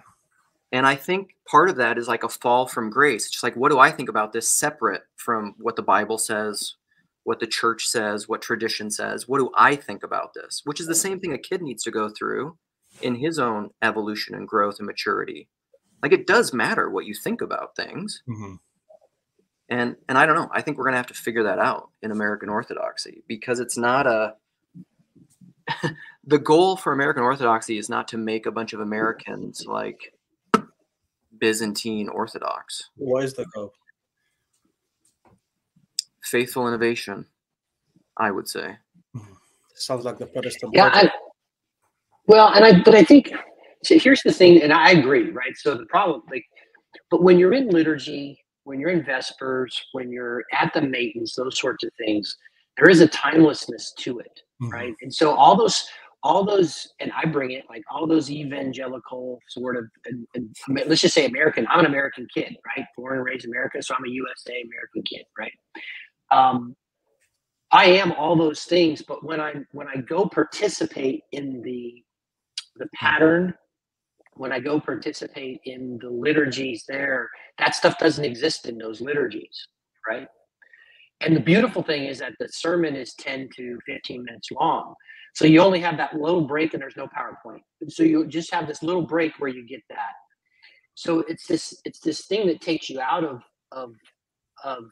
all this other milieu, so to speak. But that being said, Luke, what you're saying is exactly true. And Richard Rohr talked about this with Jonathan Pajot at some point when he was talking to American Orthodox. Was like, hey, quit trying to change anything. Just go there. And in 200 years or so, this thing will work its way out, and whatever American Orthodoxy will become and will be, it will just have happened over a period of time. But I think it's absolutely true, to be honest, as you see, particularly new converts or whatever, like I can't run, I am an evangelical. And so one of the things I used to sound, so this was me before Orthodoxy, and I'm still here and there, which is when I was talking to my Protestant brothers and sisters, was I was like, look at guys, the way we're doing things is not working, because people are walking away. The nuns are telling us this is not working. The meaning Christ is telling us this is not working. So the secret church, mega church did not work. It wasn't it does at the individual level, and there are points of individual transformation. I will never discount that because I've seen it, I've lived it. I'm not saying that, but I'm talking about when we look culturally at that Bevington's and all this other stuff, and like Paul recoiled a little bit at that secret church or whatever. We'll be honest, the main line is collapsing. Like if we don't look at ourselves, and so I'm an American Protestant still too, and so are you, Luke, right? You would say, yep, in many ways I am, right? And I lived it and tried to do it. Is like part of it is like trying to figure out what are we doing and how do we do this differently? Because back in the day, for example, like if you would talk to millennials, they would say, we like stained glass. Like we want it to look, we don't want to look like the coffee shop. I can go to a better coffee shop than you have in your church. I can go to a better concert on a Saturday night than you're going to put on a Sunday morning. Like I want the real thing. Mm-hmm. Yeah. Something that's always that infected my mind a while ago was when Jacob accused every Orthodox convert of LARPing. And I've thought about that a lot. You know, like what is it true and is it wrong if it's true? You know, like in a lot of ways, in some ways I am LARPing for sure. Like I'm taking the rules of the game and applying them to my life. But that's just everything. Like everything is a LARP. Yeah. Well, you can't think your way into a right way of acting, but you can act your way into a right way of thinking. And I think a lot of any sort of discipleship or coming into Christianity is LARPing. Mm-hmm. You act as if you start doing the things that all of a sudden starts transforming you. So I don't like when he says that, I don't push back. Like, yeah, I'm LARPing, but we're all LARPing. Yeah. Trying to LARP our way into transformation. I think a key thing about LARPing though is that it's when you do any role-playing game, like the players are shaping the game as much as the rules are shaping the game. Like, so I think, yes, we are definitely LARPing. Everyone else is LARPing, and we are changing how things are going to be done. But I think it is going to take, many, many, many years to figure out what it's going to look like. Because, like, realistically, I don't have the same models of orthodoxy as the people who can, like, take a day trip to Mount Athos. Like, that's like, I don't have that. So everything that I'm getting is from this very local interpersonal space. Like, I try to not do a lot of like the internet orthodox content. Like, it just I do very little of it too. Yeah, it's really not to my taste. But my priest is awesome. And my godfather is awesome. So I can go to the people and learn what they do and do that. And that's going to be different than it was in the first millennium. Like, let's be honest, it's going to be very different. But I love this thing by Gavin, and then Teo say that, but he says different people at different points along the path will need a different experience to help them with their next step. That I actually totally agree. That tracks exactly where I was going, which was to bring back the conversation with John Mark. Where he laid out those stages, and I think all three of you definitely, maybe even all four of us, would agree that the evangelical model works up until the third stage.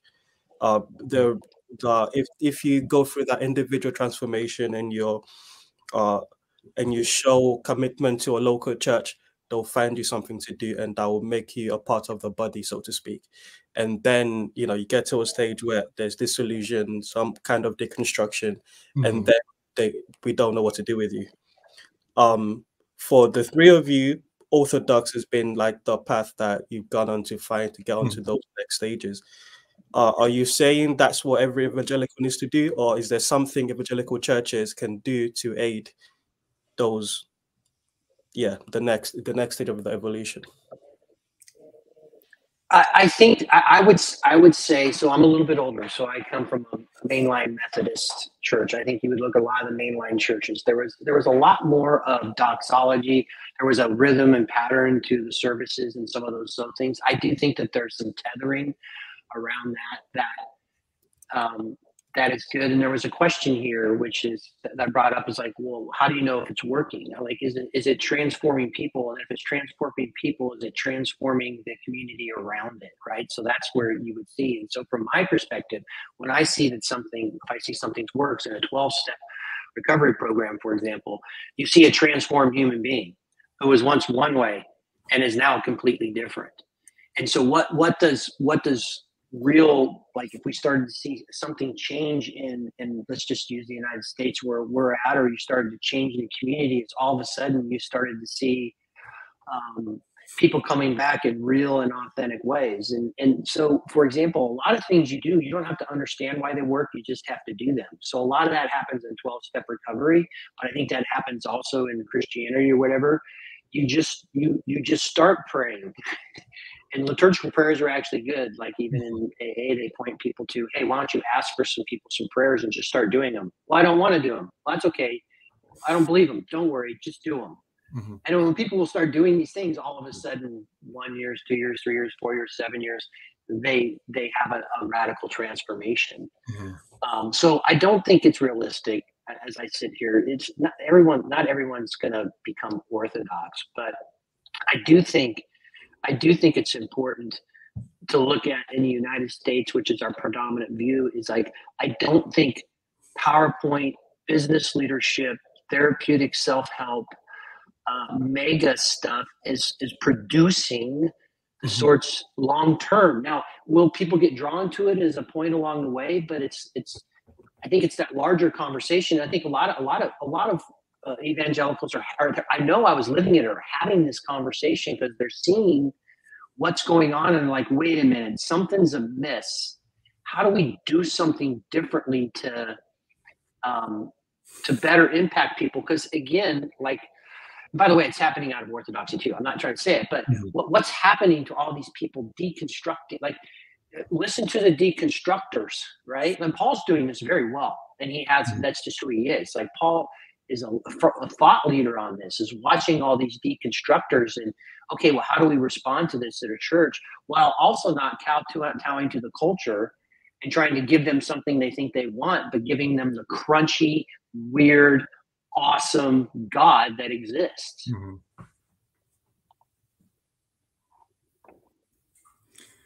Neil, any thoughts? Well, I would say I would not guess that everyone should become Orthodox. I don't think that's probably the right answer. I don't think it's like the inevitable thing for most people. Not that they won't get anything out of it, but that I don't think that the like evangelical church prepares you to become Orthodox. Like, if that's like the framing of the question, I would say no, that is not accurate. But I think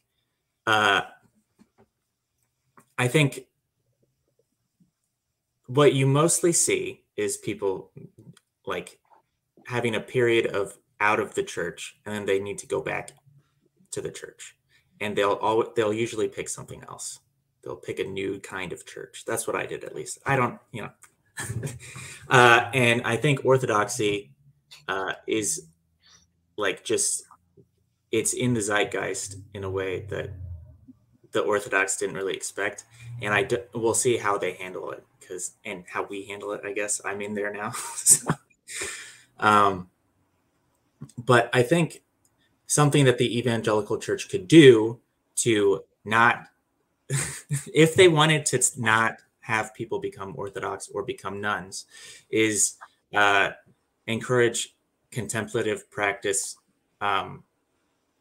for its own sake, instead of for the sake of improving yourself. I think that's like, if you get like, you should do contemplative practice at all, it's in my experience, it came out of like, you're doing it so that you can be better at like in your own life. But I think doing it like the spiritual practices that I like have adopted, I didn't adopt because they made me better at my job or better at being a husband even, or better at being a person. Like none of that. I like experience God, and that's how. And I can't not like stay doing that. But I think from my experience, the whole like experience God thing was like the worship service. And then the other things were more for like improving yourself and like getting ready for the next mission trip you were going to go on, or to be able to be a better witness, or so that like in times of struggle you had something to lean on, you know, all these reasons. And none of it was like so that you can be like in the presence of God. And I think practice, like for me, I think the practices are important. And so, for example, 12-step recovery programs will get you into a mode of action and being in practices, which are intended to then transform you. And some of those practices revolve around, there is self-reflection, seeing the patterns of your life. But then there's a lot of forgiveness and reconciliation that's going on with respect to that kind of this path, sought through prayer and meditation to prove our conscious contact with God. You know, think about that, and that's in a step in prayer and meditation. It's this sense of this. It's a set of practices. I think what I have seen throughout my life, and it's a constant thread. I've seen it. This would go across Orthodoxy, any sort of Protestantism, Catholicism, or whatever.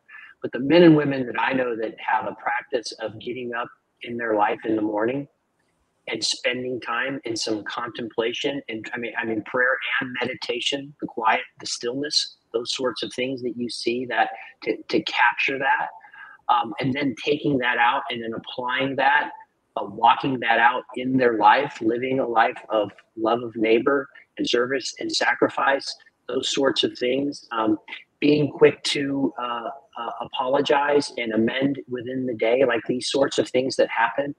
The men and women that I've seen that are the ones that have that light. They're the character that attracts people to them, which ultimately, what are people being attracted to? It's the Christ in them, right? So I think less than your theology or the programs you have and all these other sorts of things. And I know that like that's a very unattractive like thing. Like it's not, maybe that stuff, maybe not build a mega church, but those are the things that transform. So I want to engage with what Paul's saying here. So he says, do you do contemplative practice for theosis? That's pretty much Peugeot's pitch. And then he says, part of theosis chasing is parallel to the manosphere wisdom maxing hunt. And he says, I'm not criticizing it. I just think to be honest about it doesn't help. So I want to read a quote here. I don't even want to tell people what it's from in response to that and in my answer to that, and then do some comments. But so without knowledge of self, there is no knowledge of God. Our wisdom, insofar as it ought to be deemed true and solid wisdom, consists almost entirely of two parts, the knowledge of God and of ourselves. But as these are connected by many ties, it is not easy to determine which of the two proceeds and gives birth to the other. So what I would say, I'm not a evangelical in the sense of thinking people should convert to Orthodoxy. I sometimes doubt, and have said before, of whether or not I should have converted to Orthodoxy. Because in as much as I have accurate self-awareness, the reason I converted to Orthodoxy was because I like the theology more. I thought it was the way that they intellectually articulate things of the faith, to me, is more consistent, because by nature, Orthodoxy is apophatic, more so than cataphatic, it is a right-brained religion. The right brain is the master in Orthodox theology. That's just how it is. So I like all of that stuff. I think it's a way to be intellectually consistent. However, that's just me. And also at the same time, I don't think through your ego and your will, you can just pick what you believe, because I don't think belief works that way. That's why I say I'm 95% evangelical. I've been initiated in evangelicalism. I can't all of a sudden just become Orthodox. And I don't think it's the debate of well, what's the strength? Is it the Bible, or is it liturgy, or is it the Eucharist? Those distinctions between Catholic, Orthodox, Protestant. To me, that's all trying to game faith, which can't be done. So I don't think there, and this goes back to Gavin's comment, I think people need different things at different points in their life, and it's my big gospel all the time. It's personal. It's always personal and depends on the person. You can be right and be wrong, or be wrong and be right. But contemplative practice, the inward journey, I think, where you're looking for, I don't know, what's his name? Somebody made a great comment on the way that I was describing authenticity is more integrity, which is probably true, but it's just being honest with yourself. People in whatever stage they are and wherever they are need to be honest with themselves. I don't think that that's going to end up with everybody converting to orthodoxy. I think the church, I believe in these absolute generics that then become particular, like Christ, the church. But like in my video of the church is just whatever is living and transforming into proper being. That just is the church in my understanding. And so and it's very much the Hegelian idea, or the Christologic idea of Maximus that Jordan Daniel Wood always talks about, the identity of identity and non-identity. Do I believe the Orthodox Church is the church? Yes. Christ is found there and not there. Yeah. So people are going to do whatever they're going to do. That quote, by the way, is Calvin. So sometimes I feel like a failure for converting to Orthodoxy, because I just feel like if I was capable of being who I should have been within my evangelical churches, I wouldn't have had to leave. I could have maintained the religio that was there, but I couldn't do it. I was too, I don't know. I think I'm too intellectually wired, and what I saw as the log in our eye and our intellectual inconsistencies and groupthink drove me crazy. And I kept wanting to talk about it, and nobody was willing to talk about it.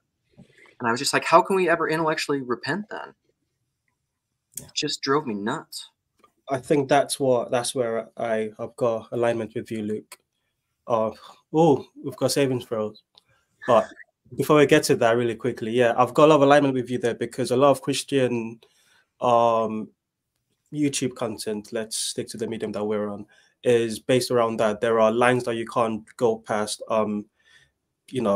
Alan Parr, there are certain Mike Winger, certain famous figures that all talk to each other and all check each other's, doctrine and theology to make sure that it's all aligned. And then you have debates with people that don't agree with you, and it's all very propositional based.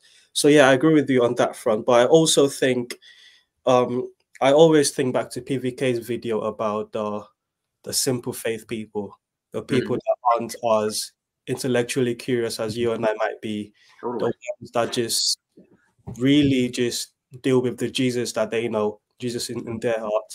Also got that fantastic story about the woman that gets given a rose and gives to someone else. So I think those are the people we all should be aspiring to be more like. And a lot of us can get into our individualism, say, oh, this doesn't fit in with the way I see the world, and therefore I'll go on a spiritual quest to find the one that fits. And then you get it, you're like, oh, this also doesn't fit, and so on and so on. Grizz, We need some saving throws. How you doing, bro? You absolutely do. You absolutely do. I am having a banger of a day, Tayo. A banger of a day. But I'll give some bonus savings throws because this is Grail Country, the hallway of Grail Country. I tuned in just a moment ago, and there was something about talking about the light that attracts people to people is really Jesus, and whatnot. And then Luke went on for about 20 minutes, and I took notes for that. But first, I have to say, is that a mime shirt, bro? I don't think so. It's just a stripe. I swear I've seen mimes wear that outfit. Mimes and the French. Back up again and then flex so we can see what all those push-ups do for a man. No. And when Luke was talking in there, he said I couldn't maintain the religio, and that reminded me from the bit of what you call it, Pastor Paul's home. No, his top secret, give me money conversation with Jean Vervaeke has this part in it where they talk about where, much like Pajot has done, Vervaeke disclaims this ain't no community, and then he said it's a dojo, guys. But we're definitely not a community because that comes with so many legal liabilities from all the crazy people you attract on the internet. This is really good. There's a lot of stuff that came out. Let's come here. Paul talked about this thing about theosis being kind of the parallel to wisdom maxing. And I think a lot of things we're seeing online are people wanting to, and this is, I fall prey to this, is wanting to learn things so they can, talk about things and, grab knowledge or whatever. And I think, like, to me, this is like really important, is seeking God's presence. And Evagrius Ponticus, Jess and I read this book. It was awesome, but he really talked about what is he talks about practice. Praxis leads to gnosis, which is knowledge of God, which is given from God. And he talks about that ultimately, once you get on this path, like if you're on the path, you're turned into a true contemplative. Yep. I'm sorry, but that bit about like practice leads to gnosis. Gnosis? What am I, some kind of Gnostic? Practice leads to gnosis, and there's this whole Buddhist thing of I shall not want, right? Mm-hmm. And like metaphysically, the reason not to want is because you're like vibrating at the frequency of lack. Mm-hmm. So like when you pray to God, if you pray like, please take this away from me, you're like vibrating to the universe. I still have it. I have this. This is what I'm reflect this back to me. And so that's why you were supposed to pray in gratitude. Hey, Hazzy. It sounded like children applauded as you came on. That was great. But the practice leads to gnosis is like if you're seeking the light of God, you're saying I don't have the light of God. But if you hop on a live stream and shine it on people, then like you have it. That's the gnosis. Maybe. One of the things that Evagrius Ponticus wanted to take back gnosis from the Gnostics, right? Because gnosis just means knowledge of God, right? Mm-hmm. And the idea is this ascent, right? And so contemplative. And the other thing about a true contemplative is it's like once one mystery is kind of unfolded to you, something is enfolded. And all of this Evagrius Ponticus in this book that Jess and I read was all within the context of a spiritual father, right? And some guidance. And they're talking about like when the student is ready, then the teacher will appear, those sorts of things. So there is a boundedness around it. It's not just running off and doing anything you want. But I do think there's a very big difference between contemplation versus knowledge seeking or wisdom seeking. And a true contemplative is always kind of always open to more will be revealed. And and I think to me, like that's a big difference versus trying to get the right set of facts and confessions and knowledge and this and that so I can destroy you with facts and logic on some debate, whether it be Orthodoxy or Protestant, whatever. Like that's just silly and stupid. That's not the personal transformation. And I think, I think again, why do I do what I do? So people would ask, well, why am I ended up finding my way in the Orthodox thing? Why am I practicing that now? Is I found that those practices meld well with my 12-step practices, and it's more about things that I can actually participate in and do, and not thinky talky. Mm-hmm. And I wanted to, so I use the simple words like, do things work? Like, am I being transformed? If I'm not being transformed, then it's not making me a better husband, a better dad, a better person around. Then what the hell? Why am I wasting my time? I'd rather just go smoke weed and snort coke. You know, it's what you do. I mean, seriously, like that's my default. Like that's what I want to do. Like who I am as an addict and alcoholic. All I really want to do is smoke weed and snort coke, but I can't do that because that destroys me and others. Well, only if you don't use it with the proper setting. Let's let Chezi, what do you got? How would you gauge, first of all, I hope everyone's doing well.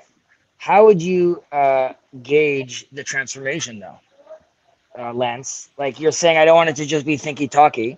You also said that when the student is ready, the master will appear. So you could say at some point during the thinky-talky, transformation begins. Right, but is your assumption that from the first day you're interacting, you're then going to feel the transformation, or is there a gray period where you have to be in that thinky-talky until said transformation could happen?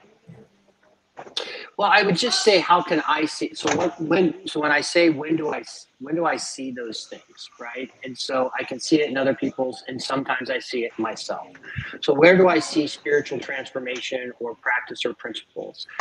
It's people that can react. So, for example, I have seen people that will lose a child, or just these horrible, horrific things will happen in their lives. And they will be able to handle those things with a grace about themselves that is amazing. You'll see them be able to handle life in a way that, so all of a sudden you're like, I want some of what that person has. Right.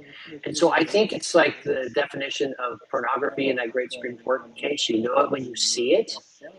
And so I think we seek those sorts of people. So for me, I seek out in my life men or women that have something that I want. And a lot of that is, how I see they live and move and have their being. Right. And so I think you can see that thing. And so I think you can see, particularly people that you're close and you're walking a journey with them, you can see they were once this way, thinking this way, acting this way, doing these things. And now where life used to baffle them and they couldn't have good relationships and they couldn't hold down a job, or I'm just using examples, all of a sudden, all that stuff has changed for them. I would just say then, and this relates in a certain sense also to a podcast that Luke brought up a few weeks ago with Theo Vaughn. I can't remember what the MMA name of the name of the person he was talking to, this MMA fighter Sean Strickland. Yeah, so he sort of really exposed himself and opened up, broke down, started crying. Now, there's a sense, Lance, that at a certain point of one's development, they don't yet know how to discern between what's true and what's not true. And, this could be in a space where there's sneaky talky. It's a place where you could see, it allows you to see someone express himself and be vulnerable and open up. It allows you to be in a space where you get to discern what the main point of the conversation is and what's the periphery. How do I stay on topic? And, there needs to be room for someone to first practice that. So then in the quote unquote real world, they could start actually making judgments and decide for themselves, is this the person I'm looking up to? Is this the kind of transformation I want to have? But in order to do so, I think it still requires, and specifically to the age that, that a lot of us are, or many of us in this corner, we're alone. And the ideas of the virtually not alone is to practice in a conversation like this, when not to interrupt, when to add. And I think that's you're right that you can't be lost in this place, but I think that this is a place that arms you with the proper tools to perform said transformation. Well, and I think this place works. So I would say this is how this works in the corner. I've got two people here right now, Sherry and Luke. when Luke was making fun of me, rightfully so, I own it, that I was being this total evangelical about penal substitutionary atonement in a voice chat. Sherry asked me a very, not mean, but a very direct and pointed question about that. And it jarred me a bit and set me down a path to kind of actually looking into what I was spouting off, and set me down this whole different sort of deal. So I would also say that within this space here, there is a lot of practical stuff. There are people that are meeting offline that are learning how to do practices. Like, I think Gavin's story is amazing. Chad asked him if he'd be willing to get up in the morning and pray with him. Gavin said, well, sure, I'll show up, and didn't know what to do. There was some accountability there. They started practicing some spiritual practices together. And now everyone's heard kind of Gavin's story. I don't want to steal the thunder. There's a lot of, I think, people saying, I want what this person has. I find myself in some sort of community with them. And people are taking the thinky talky out of here and putting practices in their life. I mean, that's one of the beautiful things Jordan Peterson did, is he got young men into doing some practices, right? And changing some things, and it radically started to change their lives. All right, Sherry, you got some? I just thought I'd show up here because I want people to know that this is not an ortho growth sphere. There are ortho women. That's always, I find. Oh, what is going on? Oh, I find often, Sherry, that people who drop those comments in, I mean, it is predominantly male, the people that are participating, but the people who leave those kinds of comments, like, where are the women? If you were part of the community, you'd know where they are. I know where they all are. Yeah. When I had my conversation with Martin Shaw, he said something to me there. He said he was curious why I, as a woman, would be attracted to a space where it looked like a lot of bearded men dressed in black. And I never said this to him at the time, mostly because I was so nervous during that whole conversation. But actually, I never saw orthodoxy that way. I've put it this way: when I look into a Protestant church, it looks like a man decorated it. And when I look into an Orthodox church, it looks like a woman decorated it. Very true. And for me, the Orthodox church was the most feminine space that I have ever been in as a Christian. So there you go, guys. Have fun. Have fun with that. Well, Sherry, that reminds me of Tyler, back in the day, Tyler Anderson's comment that most modern day church, and by that I think he means Protestant evangelicalism, is a masculine space with feminine language, while the church should be a feminine space with masculine language. Yeah, that's a good one. Yeah. Yeah. Yeah, and I've had a number of priests tell me that the person they fear the most outside of God is the elder women in the church.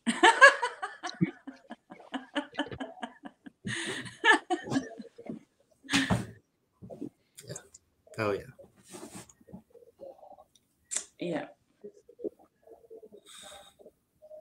I just want to point to, I don't know who brought it up, but the yet to be released PVK John Vicky conversation that talks about the Silk Road and compares that with the old way in the C.S. Lewis Mere Christianity. And this right here for me is a good example of what that is, because I would describe myself as someone that's just walking up and down the Silk Road and, poking into each door, seeing what's going on, but not really feeling drawn into any room quite yet. But in this space, I can listen and speak to people who have also done the same thing and found a place that's comfortable, at least for now, and I can listen to how they feel about the space they're in. That's why I've been constantly bringing up different practices, asking people what their practices are, being that John Vervaeke is always bringing up ecology of practices, and though I don't really hear a lot of people explicitly share them, so I think it's good that we share more of that stuff, guys. Yeah. Also, I also wanted to just talk about theosis for a minute, because I'm afraid that word is misunderstood. Theosis is the cleaving unto God, right? And of course, there's hesychastic practices which none of us could probably do because we just don't have time to do that. We don't live in a monastery, and our lives aren't dedicated to hesychasm. But theosis is what every Christian, regardless of their denomination, is moving towards. That's what theosis is. It's not an experience. It's not a mystical experience. It's becoming one with God, and I mean, hopefully, we all understand our spirituality as Christians as having that telos, right? Yeah. So I just want to make that point, because I think people grab onto certain words and misunderstand them, and then in the course of that action misuse them. So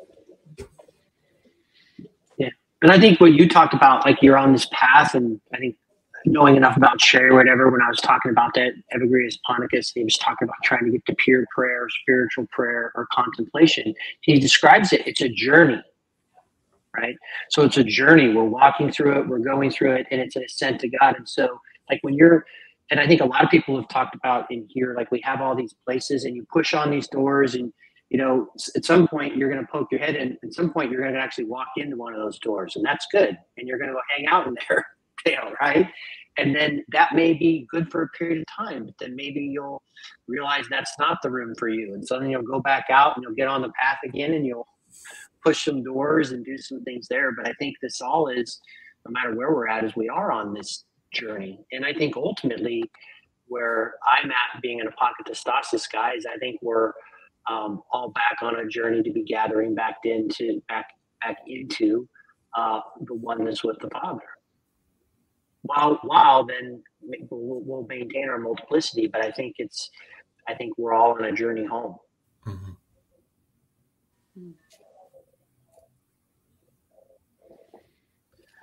Well, and I think too, something that I think people need to remember, because I think it's true, if Christ is both non-dual, so the identity of identity and non-identity, there is no place that he doesn't manifest, because that's that Maximus Ambiguum quote, which is something like, the will of God the will of God wills in all things and at all times to manifest Christ in all places and all times, essentially. And so that's like, even in death, even in the depths where you think you won't find him, the harrowing of hell, even in the darkness, because the chaos and the darkness is just an order that you can't discern, a mystical order. But that's the same with the church. The church is both, which is what I mean, my understanding of the Orthodox understanding of the church is that it's the same thing. The church is both, so the Orthodox would say this is the church, but that doesn't mean that the church is not here at the same time. Now and not yet. What's that? Now and not yet. Yeah. So it's an affirmation, but not necessarily an either or exclusivist thing. That's kind of why I've been talking about that exclusion for inclusion. I mean, you need exclusion because that's what allows boundaries and difference in bodies, discernment, differentiation, period. You have to have it, but that doesn't mean that you have it in kind of an either or way, which is why I love that understanding of the church that the deacon at my church was teaching out of Ephesians 1. It's a calling out of non-being. That's what the church is. It's not an election. It's an election of non-being into being. Mm-hmm. It's not a choice between two created things. That understanding of election is evil.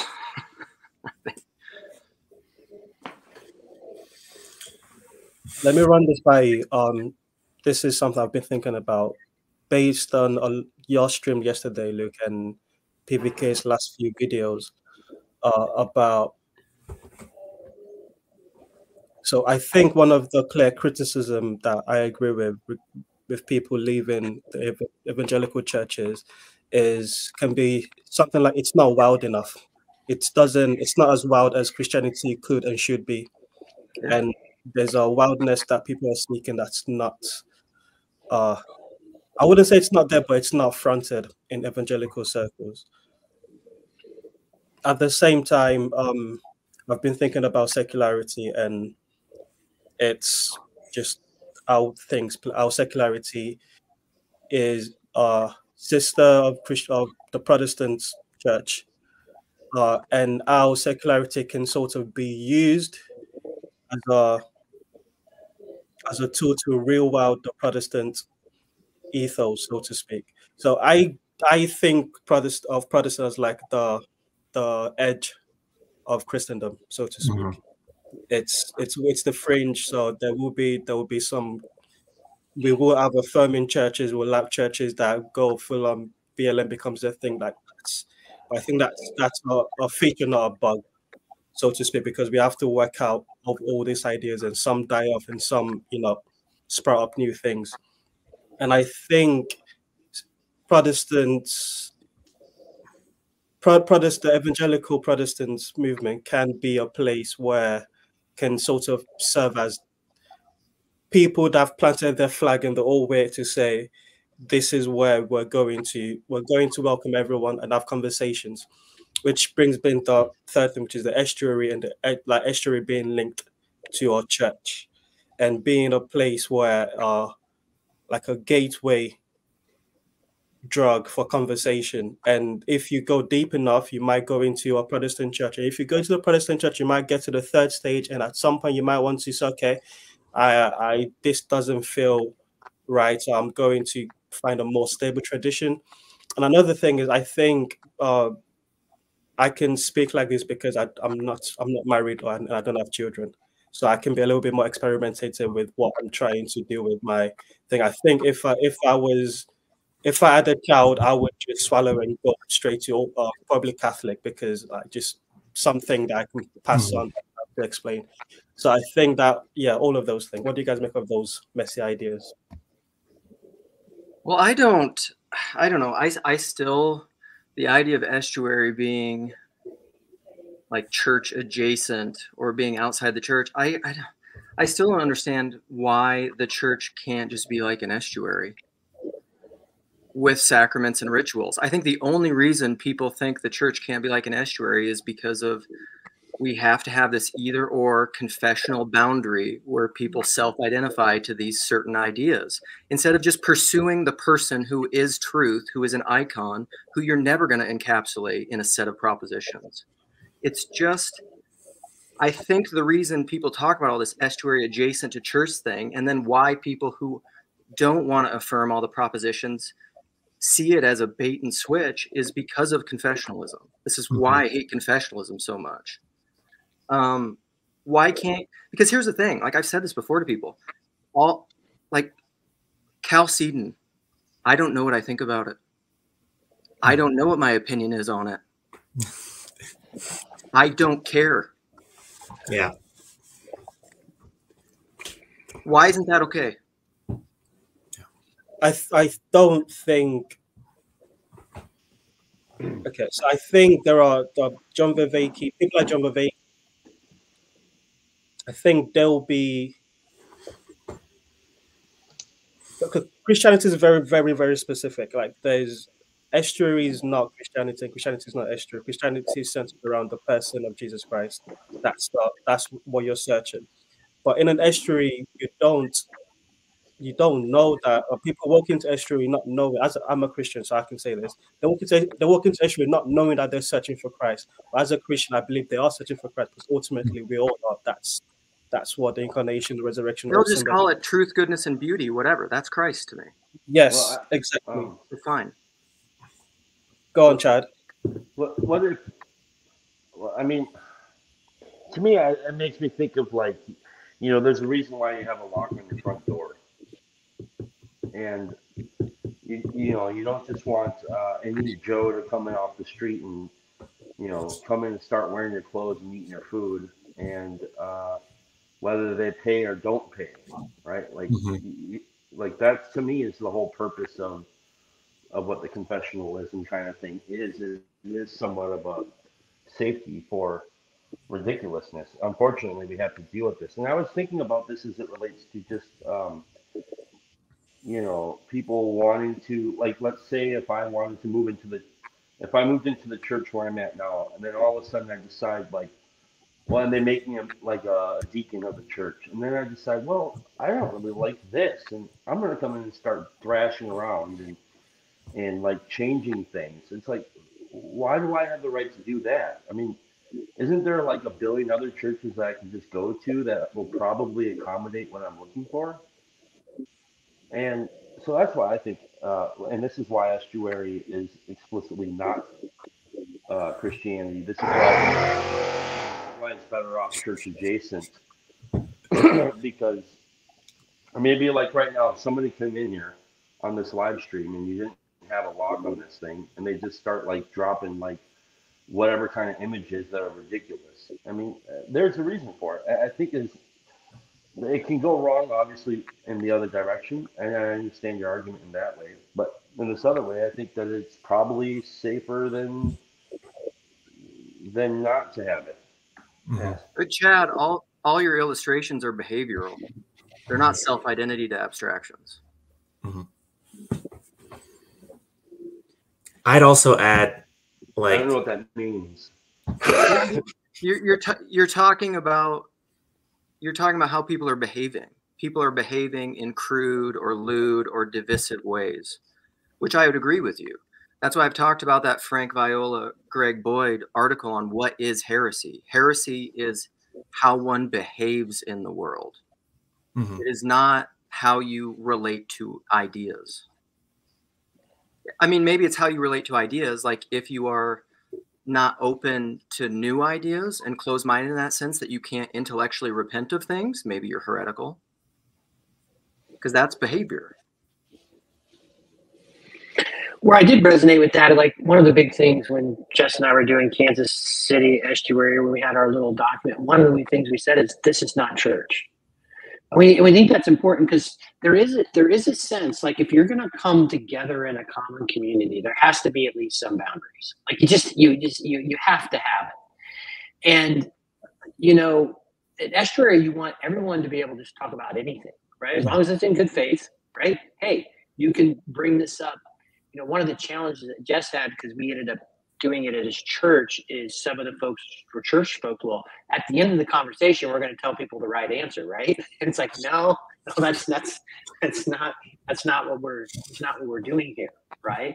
But at the same time, like, so it's not church, but there has to be some in church. There is proclaiming of some truths, right? There's a lot of mystery, and I think some places allow a lot more mystery than others and don't define things as much as others. But I do think it is more than that. And I think there is some idea around not just the behavioral stuff, but about kind of some boundaries about what so who you're going to, what you're going to claim about who God is or isn't. Like the church has to take a stand on that. Yeah, I think. Go ahead. Yeah. Just yes, and to what you've said, Lance, and what Chad said before it got off. I also think that there's a weird thing in Christianity that Christ insists that you claim him and you claim him publicly, and I think that can't be something that Estuary sort of that can't be the tellus of every Estuary that at the end of the day we claim and affirm. I think that's what a church is. An estuary is not that, and that difference. How are you doing, Andre? I think that difference allows for the salt water to come in and mix with the fresh water. But I agree with you that as long as there's at least a Christian and an estuary, in one sense, estuary is church, because the body of Christ is represented in that space at that time. So in that sense, yes, but not in the this is what we're banded over church. And I do think like there is a sense like, so there's a time and a place for everything. Like I guarantee anybody could walk into Paul, somebody from Sacramento could go in and ask him any question they wanted to ask him, and he would engage that person and talk about that thing, and so on and so forth. But then there's also, there's time and place. If he's doing a Bible study and someone's, in there just caught, really questioning all these things and rabble-rousing the crowd or so on and so forth, Paul would ask them to allow a very broad range of people to ask hard questions in that environment, because that's just who he is. And I've seen a lot of pastors, priests or whatever, that would do those sorts of things. But there does become that point to where, and then by the way, there's an estuary too. Like if you're a beef thinker or you're bad faith and all you want to do is argue and fight for your position and everything else, and you're not allowing the group to be able to have good faith conversation, then you shouldn't be a part of the estuary. At some point, you do have to take a particular monster out who might eat the whole group. Can I ask a question? I'm just wondering why, like when I first jumped on, we were talking about different things, and now we're talking about gatekeeping. I'm just wondering why. Like how did we move? I must have missed the transition somehow. People want to keep the wolves out, the snakes. I think the gatekeeping is can estuary and church. Like can estuary be church? And I think the gatekeeping was what Chad came in here to make the point about it is, it's like, hey, within the church there needs to be some boundaries set. Where I think in estuary, I think it's a much broader thing that you know. Really, a couple. I mean, like in the. The Orthodox Church, the architecture of the church actually has this baked in. It's all baked in. There is an estuary in the church. Yeah, I was going to say, why can't we just apply the same metaphor of the fringe that we were talking about with the Protestant church and the everything else, and that Teo was talking about, and just apply that to estuary as well. I mean, it's realistically, I guess realistically is probably not. In my view, everything is within Christ. Like he holds all things.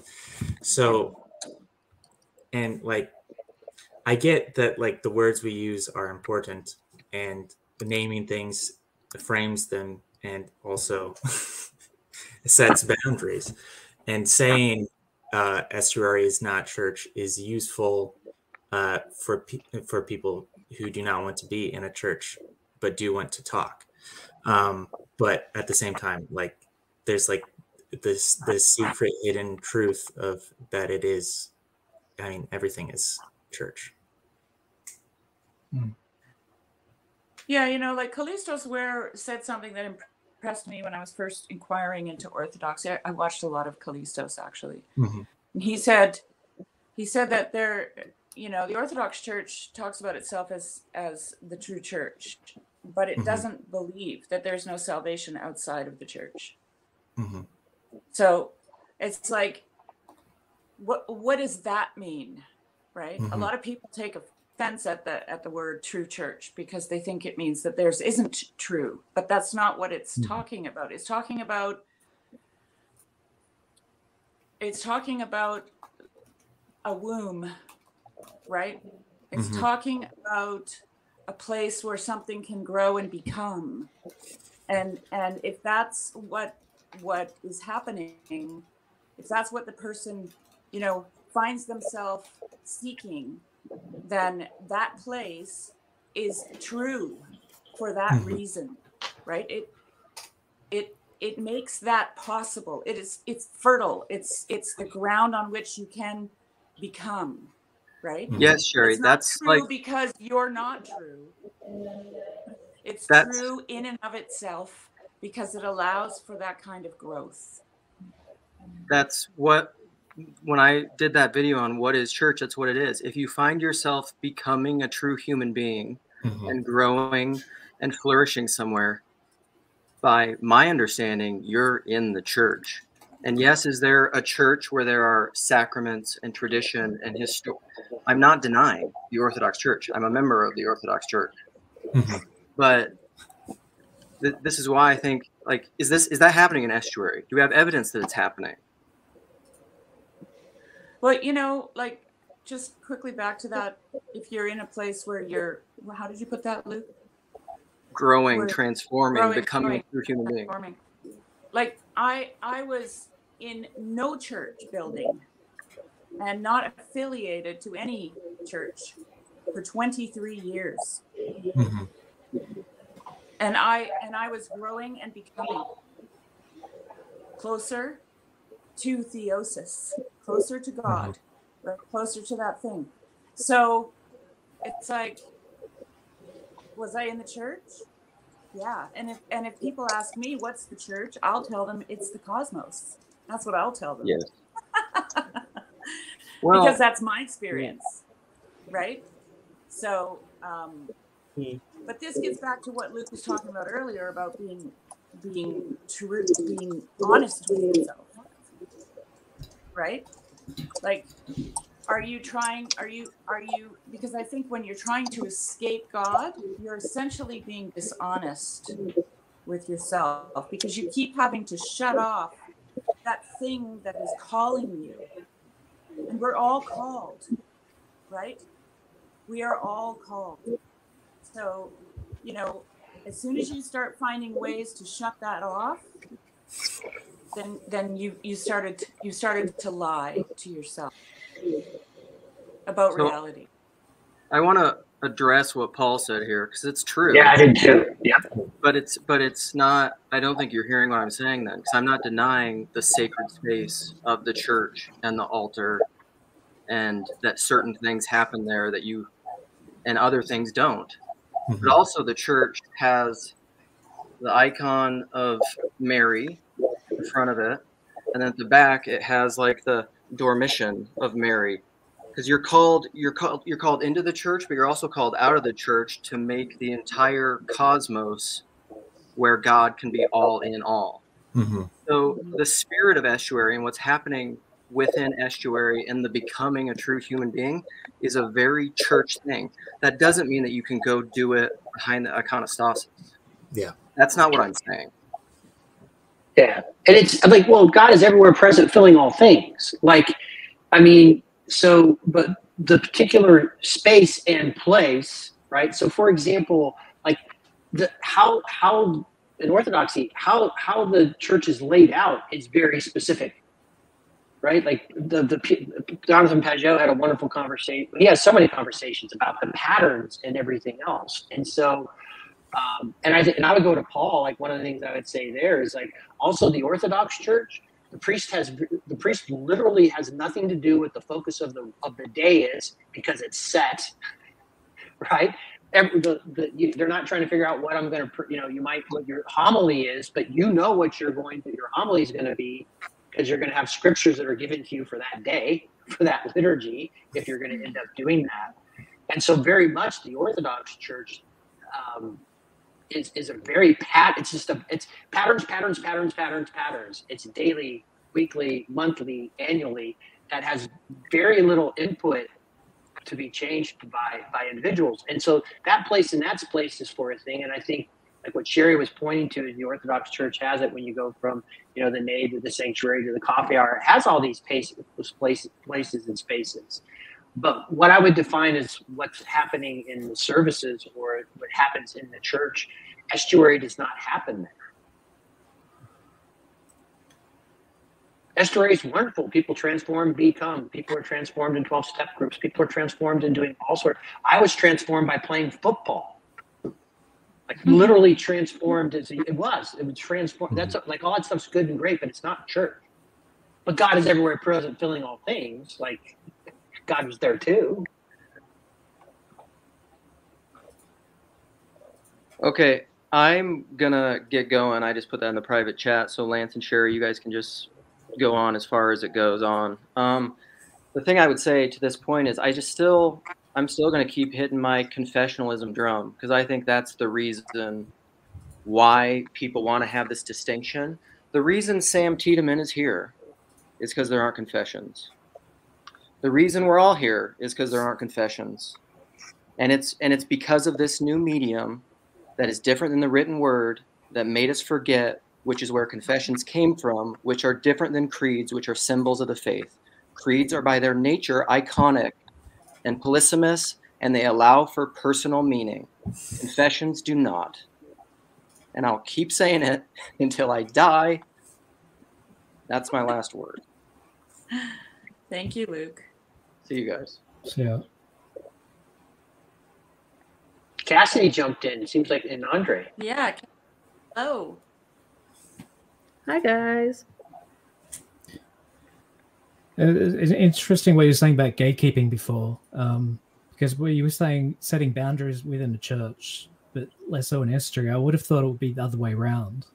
Isn't Estuary supposed to be more of a personal and like closed-knit thing, whereas church is sort of open and inviting to a limit?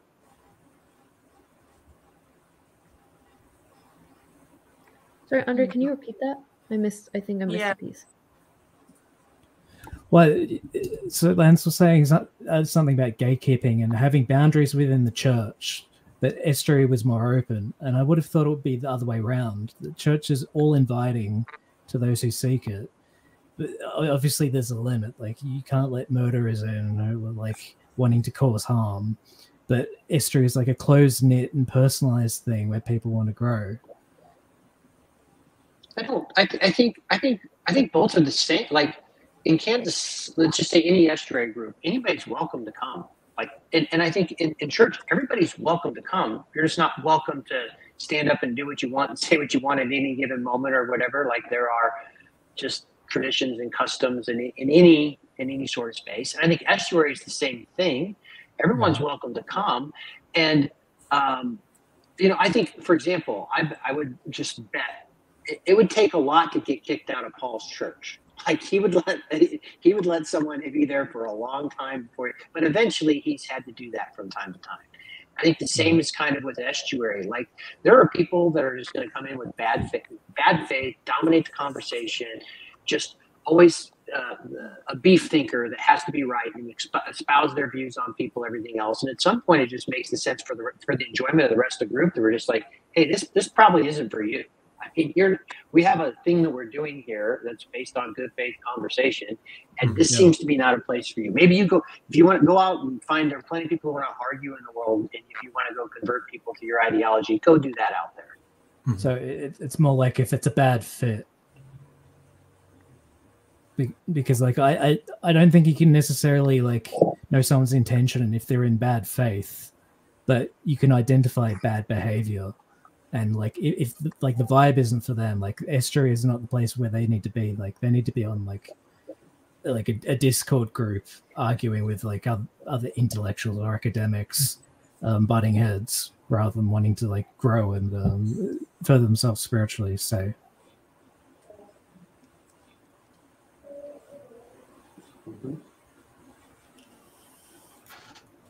I mean, I feel like churches are very open, but they have more sort of order and structure in them, especially if you want to be some type of member or like good standing member, right? Like churches have lots of visitors, and I'll talk to the Orthodox Church because I'm in it now, but anybody can come in and go to a liturgy. But everybody can take communion. Yeah. Like there are certain stages, and in Orthodoxy, it's really not up to you when you can start taking communion. You really do have to work with the priest and figure out how to get permission. And usually priests wait about a year so that you can see the whole liturgical cycle before he'll bring you in officially to the church. And, you know, each priest is a little bit different, and each case is a little bit different, because of what you know. But that there are certain structures, and this is why I find Paul's sort of description interesting, the difference between a walled garden and an estuary. Mm-hmm. Anybody can come in and be a good standing member despite, you know, their beliefs, and there's not so many religious sort of bounds there. But if someone comes to the Orthodox Church, anybody can come to a liturgy, but not everybody's going to be able to participate in the fullness. And I mean, even myself, I can't ever be a priest. That's a restriction that I'm always going to have on me. Now, I'm not upset about that. I think that I understand why it is, but there's always going to be some of these bounds that I don't think should be as flexible as, say, Estuary, which is not trying to create a religious tradition that is I think that's the key word right there. It's a formal, like you said, religious tradition, right? And it's a formal space. And I honestly, like, in my mind, I don't really see the difference between a rock concert and a liturgy, or I mean, I do see the difference, okay, but as a formal space, not everybody is allowed on stage. Yeah. Not everybody can try, you know, the 3 chords that they know how to play on so-and-so's guitar, right? Yeah. Because you can't have all chaos. You can't have all chaos. Yeah, and the people who are there to watch, they paid to see the band, not some Joe Blow who thinks he knows it all, right? So it's like, or even, you know, like the prayer breakfast at the White House. Okay, if you want to put it in a religious tone, you know, not everybody gets to sit at the front with Obama and Biden and whoever else got invited, right? And eat their food, right? Like there's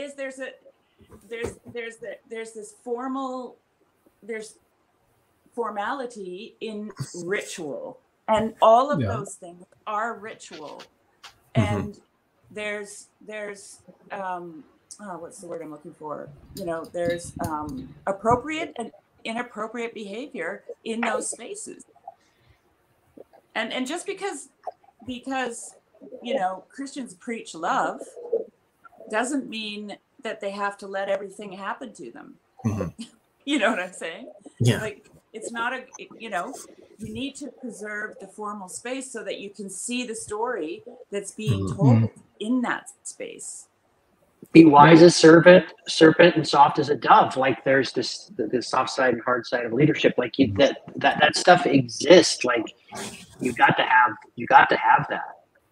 Well, it's theater. Think about it in that way. It's theater.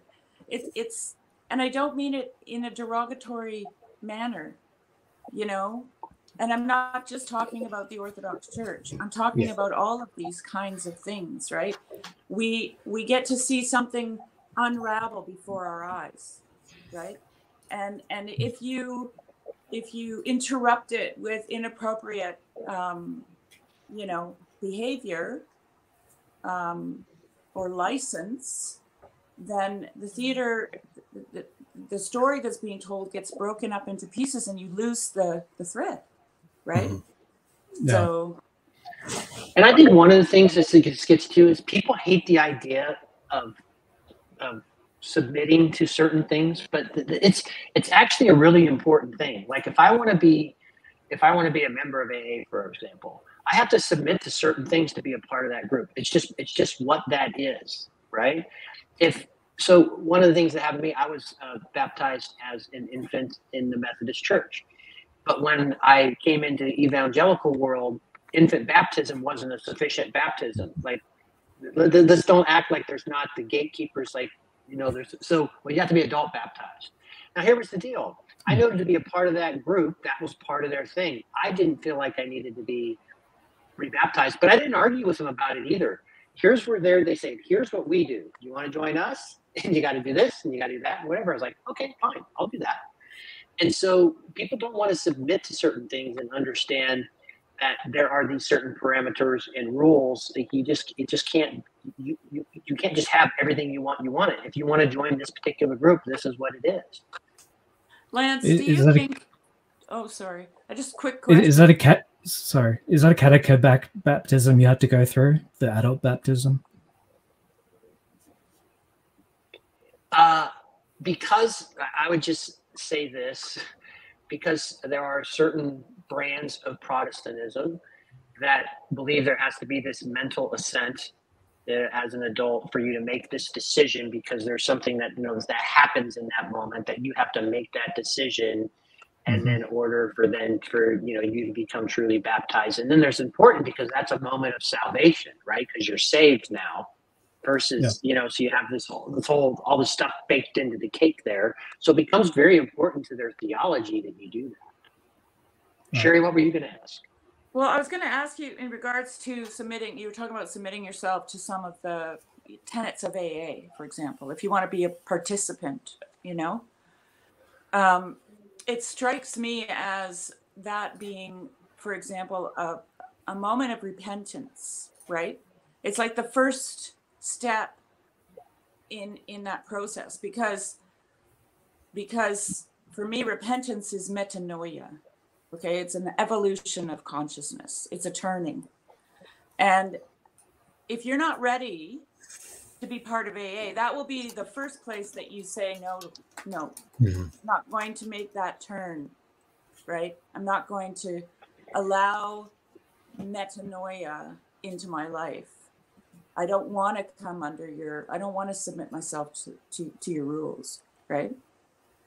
But I think that when you know that you lack something that can be provided for you in a place like AA, you literally have to get down on your knees and crawl under the fence, right, that they have put up around AA.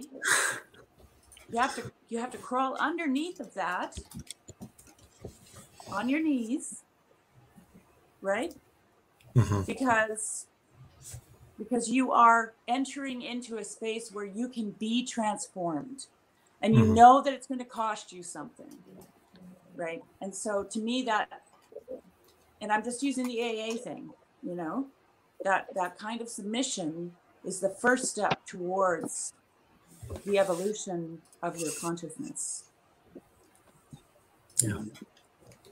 I think it's very helpful to frame it in this idea of a story, because what are you doing as a church member? You're basically submitting yourself to a shared story and encouraging each other to live in that story more and more. And so the best churches sort of move towards traditions in whatever way they can feel good about them to reinforce that story.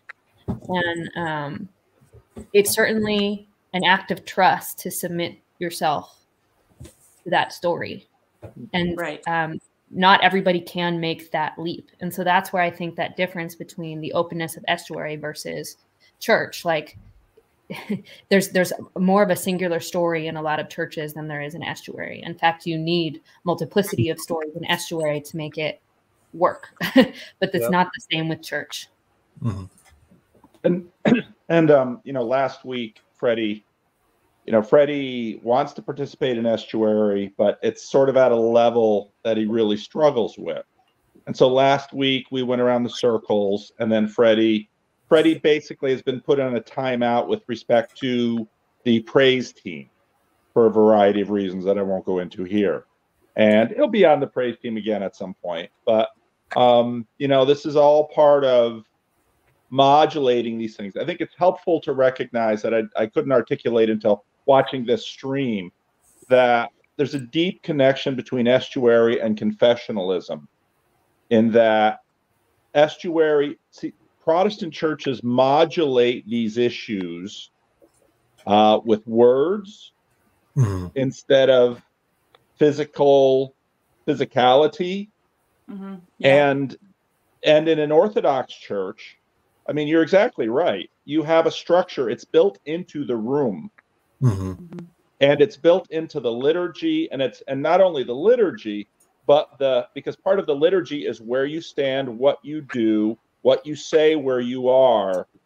And so basically what Estuary is sort of applying this in a Protestant space where we're saying, okay, we don't have these gradients of holiness that are delineated through the architecture and the structure and the liturgy.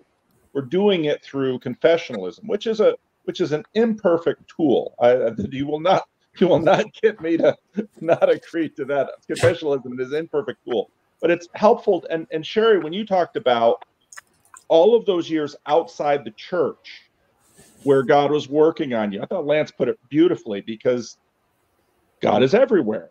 But when you look at, let's say, Israel in the desert, this is, can a holy God live in the midst of an unholy people? And so you have clean, unclean, you have all this structure in the camp that deals with these things. And all of the traditions are sort of wrestling with these same dynamics, but in different ways. And I think, the fact that in some ways Protestantism just became too, it just kept floating up.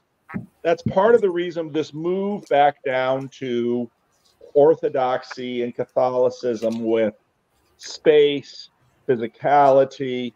And so I see the Holy Spirit working through the church in this way, continuing to refine and adjust as the church and the world, as God continues to do his work of on earth as it is in heaven. So, but this has been an absolutely astounding, amazing conversation about orthodoxy and estuary, and super helpful to me. I just want to talk to Andre's point, then I got to get out of here too. Andre's point about the personal, I think, was also a really good point too, in that orthodoxy or estuary is funny because on one hand, it is very open. It's not completely open. Freddie, I had to tell Freddie, now's not the time that we're going to discuss, why you're on a timeout with respect to praise band. That we can have we'll have that conversation later in a different room. So Freddie had to learn that boundary. But at the same time, Andre is right in that estuary groups are down to 6 to 8 people. So in that sense, they're more personal.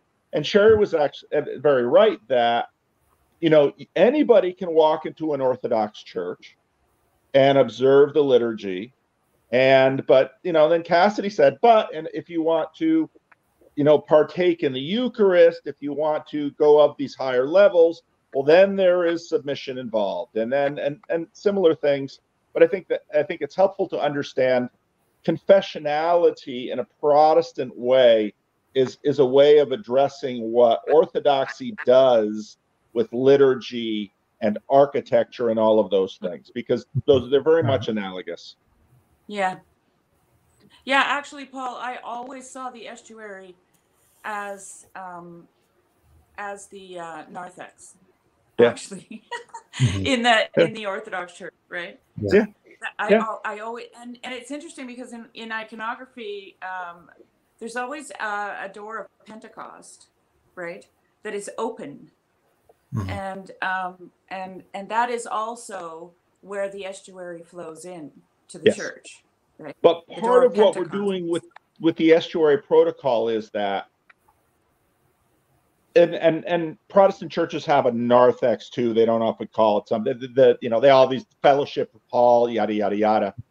Yeah, part of what I think we're seeing now is we can no longer sort of assume that people off the street are going to know how to fellowship in that way. And so what Estuary does is creates a protocol that can sort of, so that's what I'm seeing at 9 a.m. At Living Stones, where we've got some of our older members, some of our newer members, people who are not members, and they're getting to know each other. Whereas, having a donut after church and a little bit of coffee wasn't cutting it. Wasn't cutting it. Paul, just a quick question. do you think that estuary has become a necessity because in general, in the culture today, people are just at odds with how to speak to each other?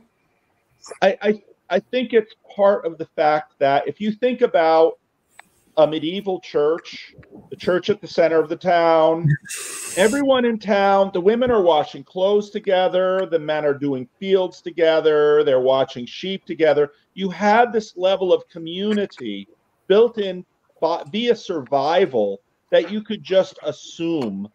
And or men were doing business together. In other words, what's happening during the week sort of gets highlighted then on Sunday. And so you have this dynamic of back and forth. In our world, people are, how many people are doing, working at home, but they're not, they're on screens. And so we're just way too fragmented. So estuary is a way to say, we're going to take these group of people and you know what? They're going to get to know each other. And that's going to take work because the times that they used to get to know each other, they're no longer together. Yeah, that's good. That's helpful. When you speak about like rising to another level with the Eucharist, is that only for Orthodoxy that like you have to like undertake the liturgy for like a year, as opposed to Protestantism? I thought Protestantism you just come in and take the Eucharist straight away. It varies. It's all over the board. There's open table. There's have to be a member. So you got to figure out what tradition you're in to figure out where that's at. Right. And I thought Tayo was dead on right about Protestantism is a fringe, and fringes are important.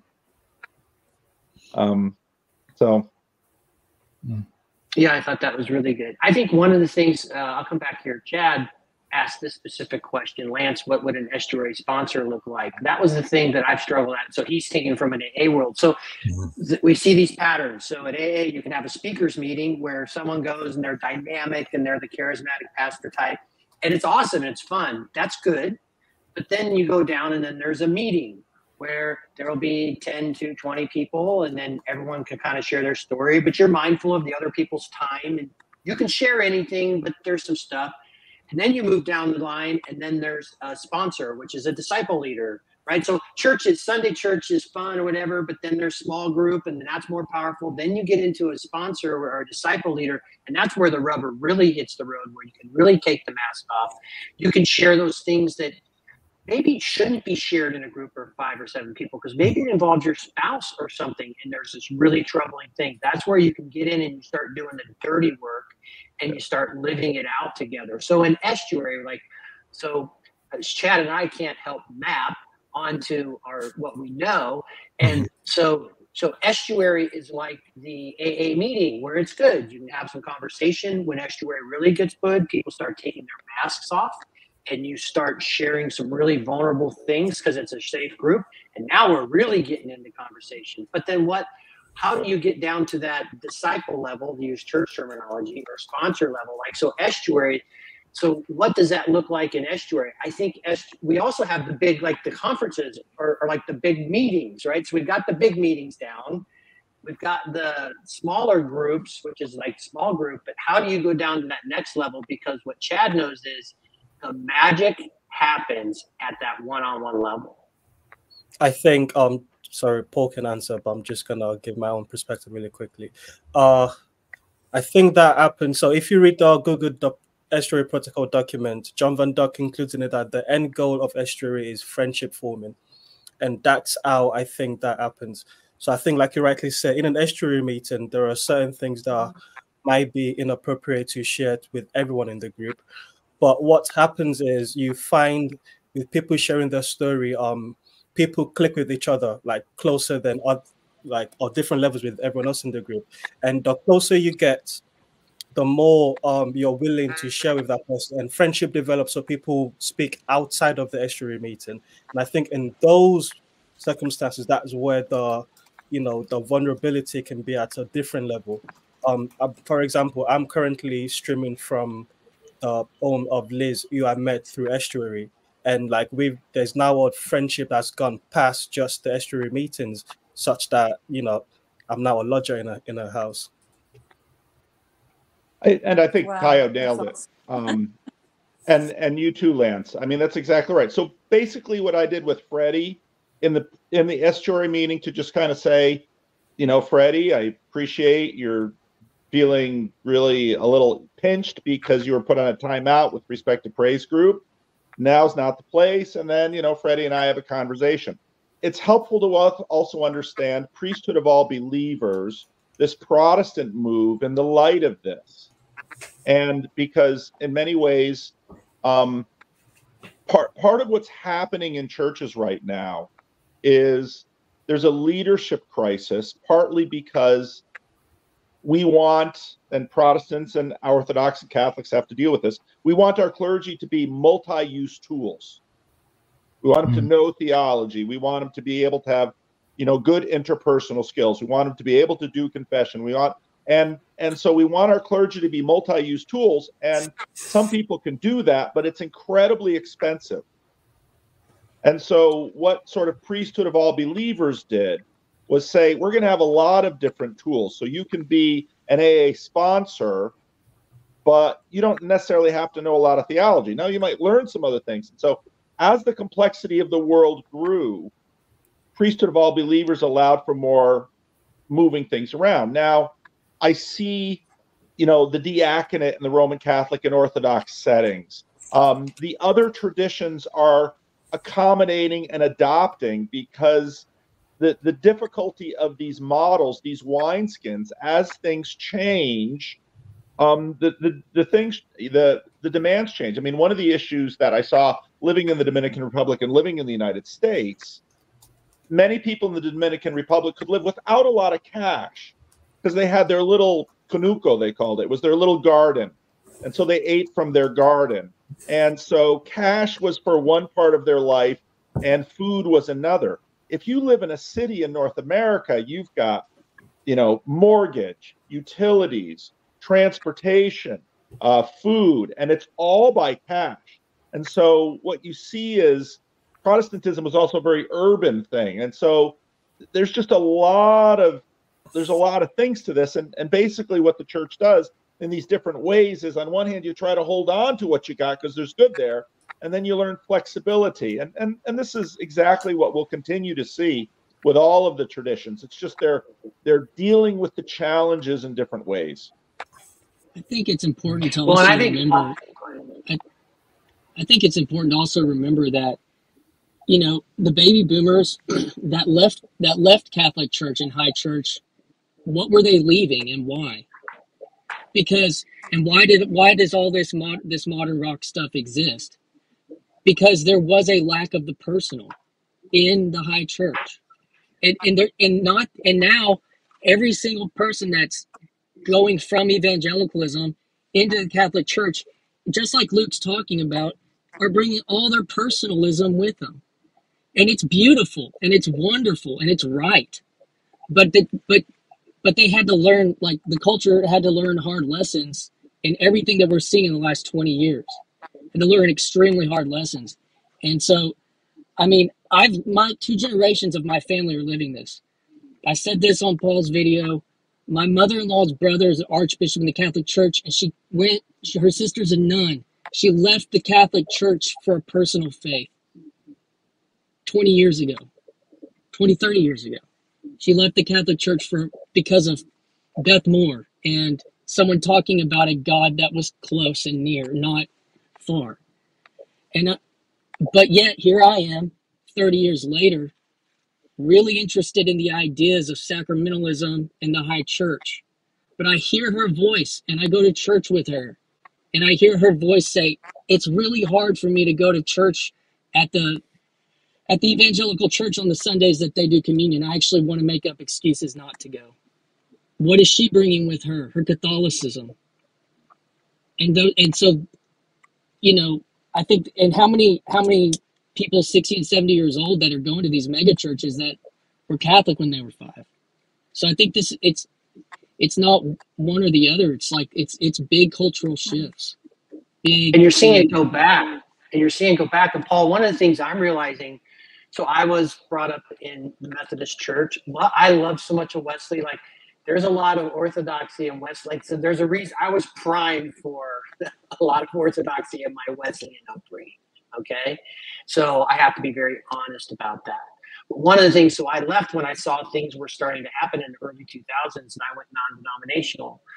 But what I'm really realizing is there is such value in vocational priesthood and pastoring, because again, we talk about boundaries. Like, there was a consistency to a Methodist pastor, and in fact, they all were kind of very genteel, quiet. There was a Methodist pastor type. You know what I'm talking about, Paul? So I, as a young charismatic guy, is like, I love going to church. Would almost think I could give a better sermon, but what I looked at myself is like, I'm not measured and quiet like these men, so I can't be a pastor because I'm not like them, right?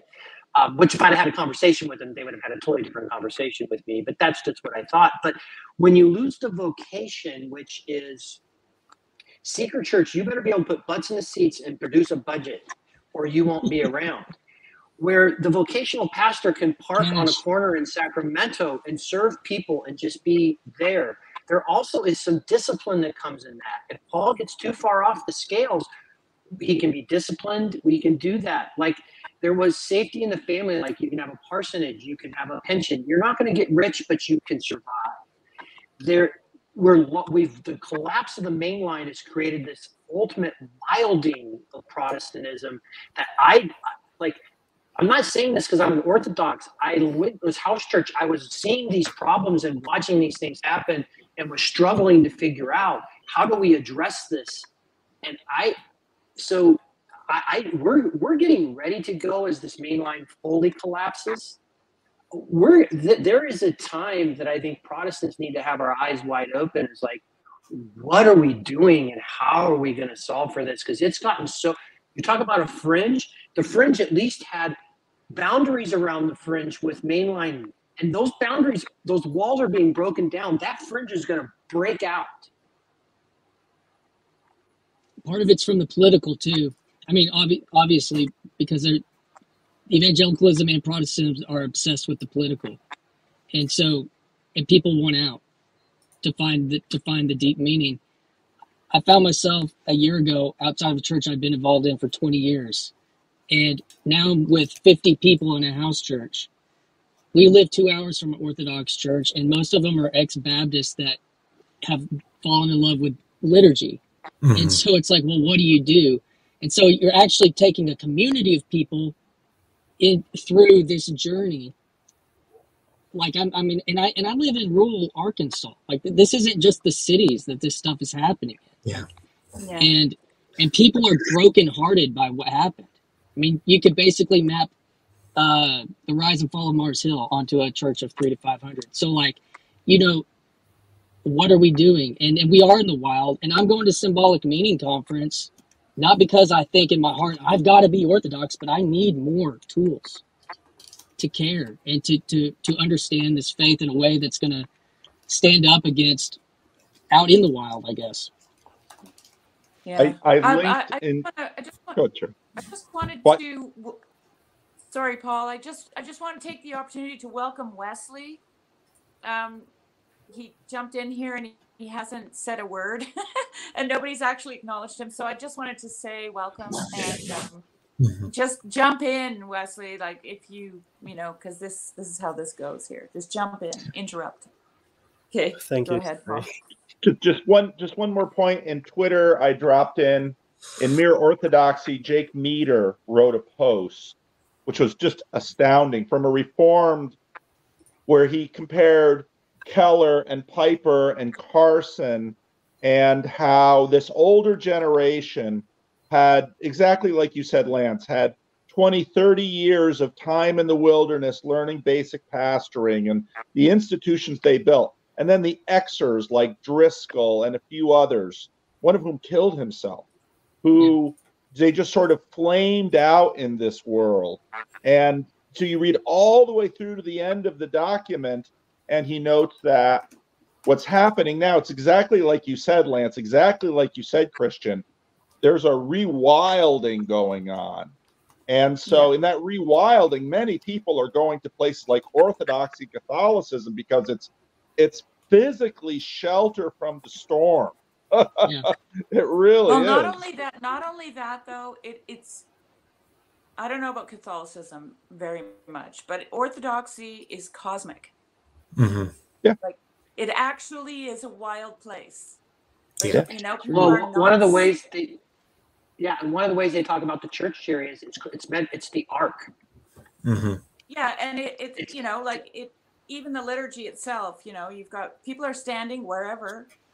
There are places where they don't stand, but everything else is up for grabs. And, you know, there's kids running around and people bowing and kissing icons and, you know, like, and then you look up and it's a dome full of stars with the Lord of Hosts overhead, right? And so, like, that's what impressed, because like I said, I spent 23 years in the bush worshiping God, conversing with God. And I knew I needed community, but I didn't know where to go. I didn't even know the Orthodox Church existed. And then suddenly I found the place where I always was. Mm-hmm. This is the thing that really shook me up. Like I never had, nothing changed in a sense, except that I had community. And you know, I speak as if I go to church every Sunday, and I don't, because I don't have one near me, right? But I have my icon corner, and I have the dome up over my head. Like when I step outside, I'm in church, and I'm gonna cry. I got to run, people. I thought this morning's live stream was just absolutely amazing. And so thank you all. Thank Luke for initiating it, and thank you all because to me this is what we're doing right now. This is why I'm here for it, because this is so helpful for me, and I think it's helpful for a number of us. And this is small still, you know, these live streams are 20, 30 people, which I think is beautiful. But anyway, God will continue to be faithful and work through his church and all of this. So thanks, Paul. God is good. See you, Paul.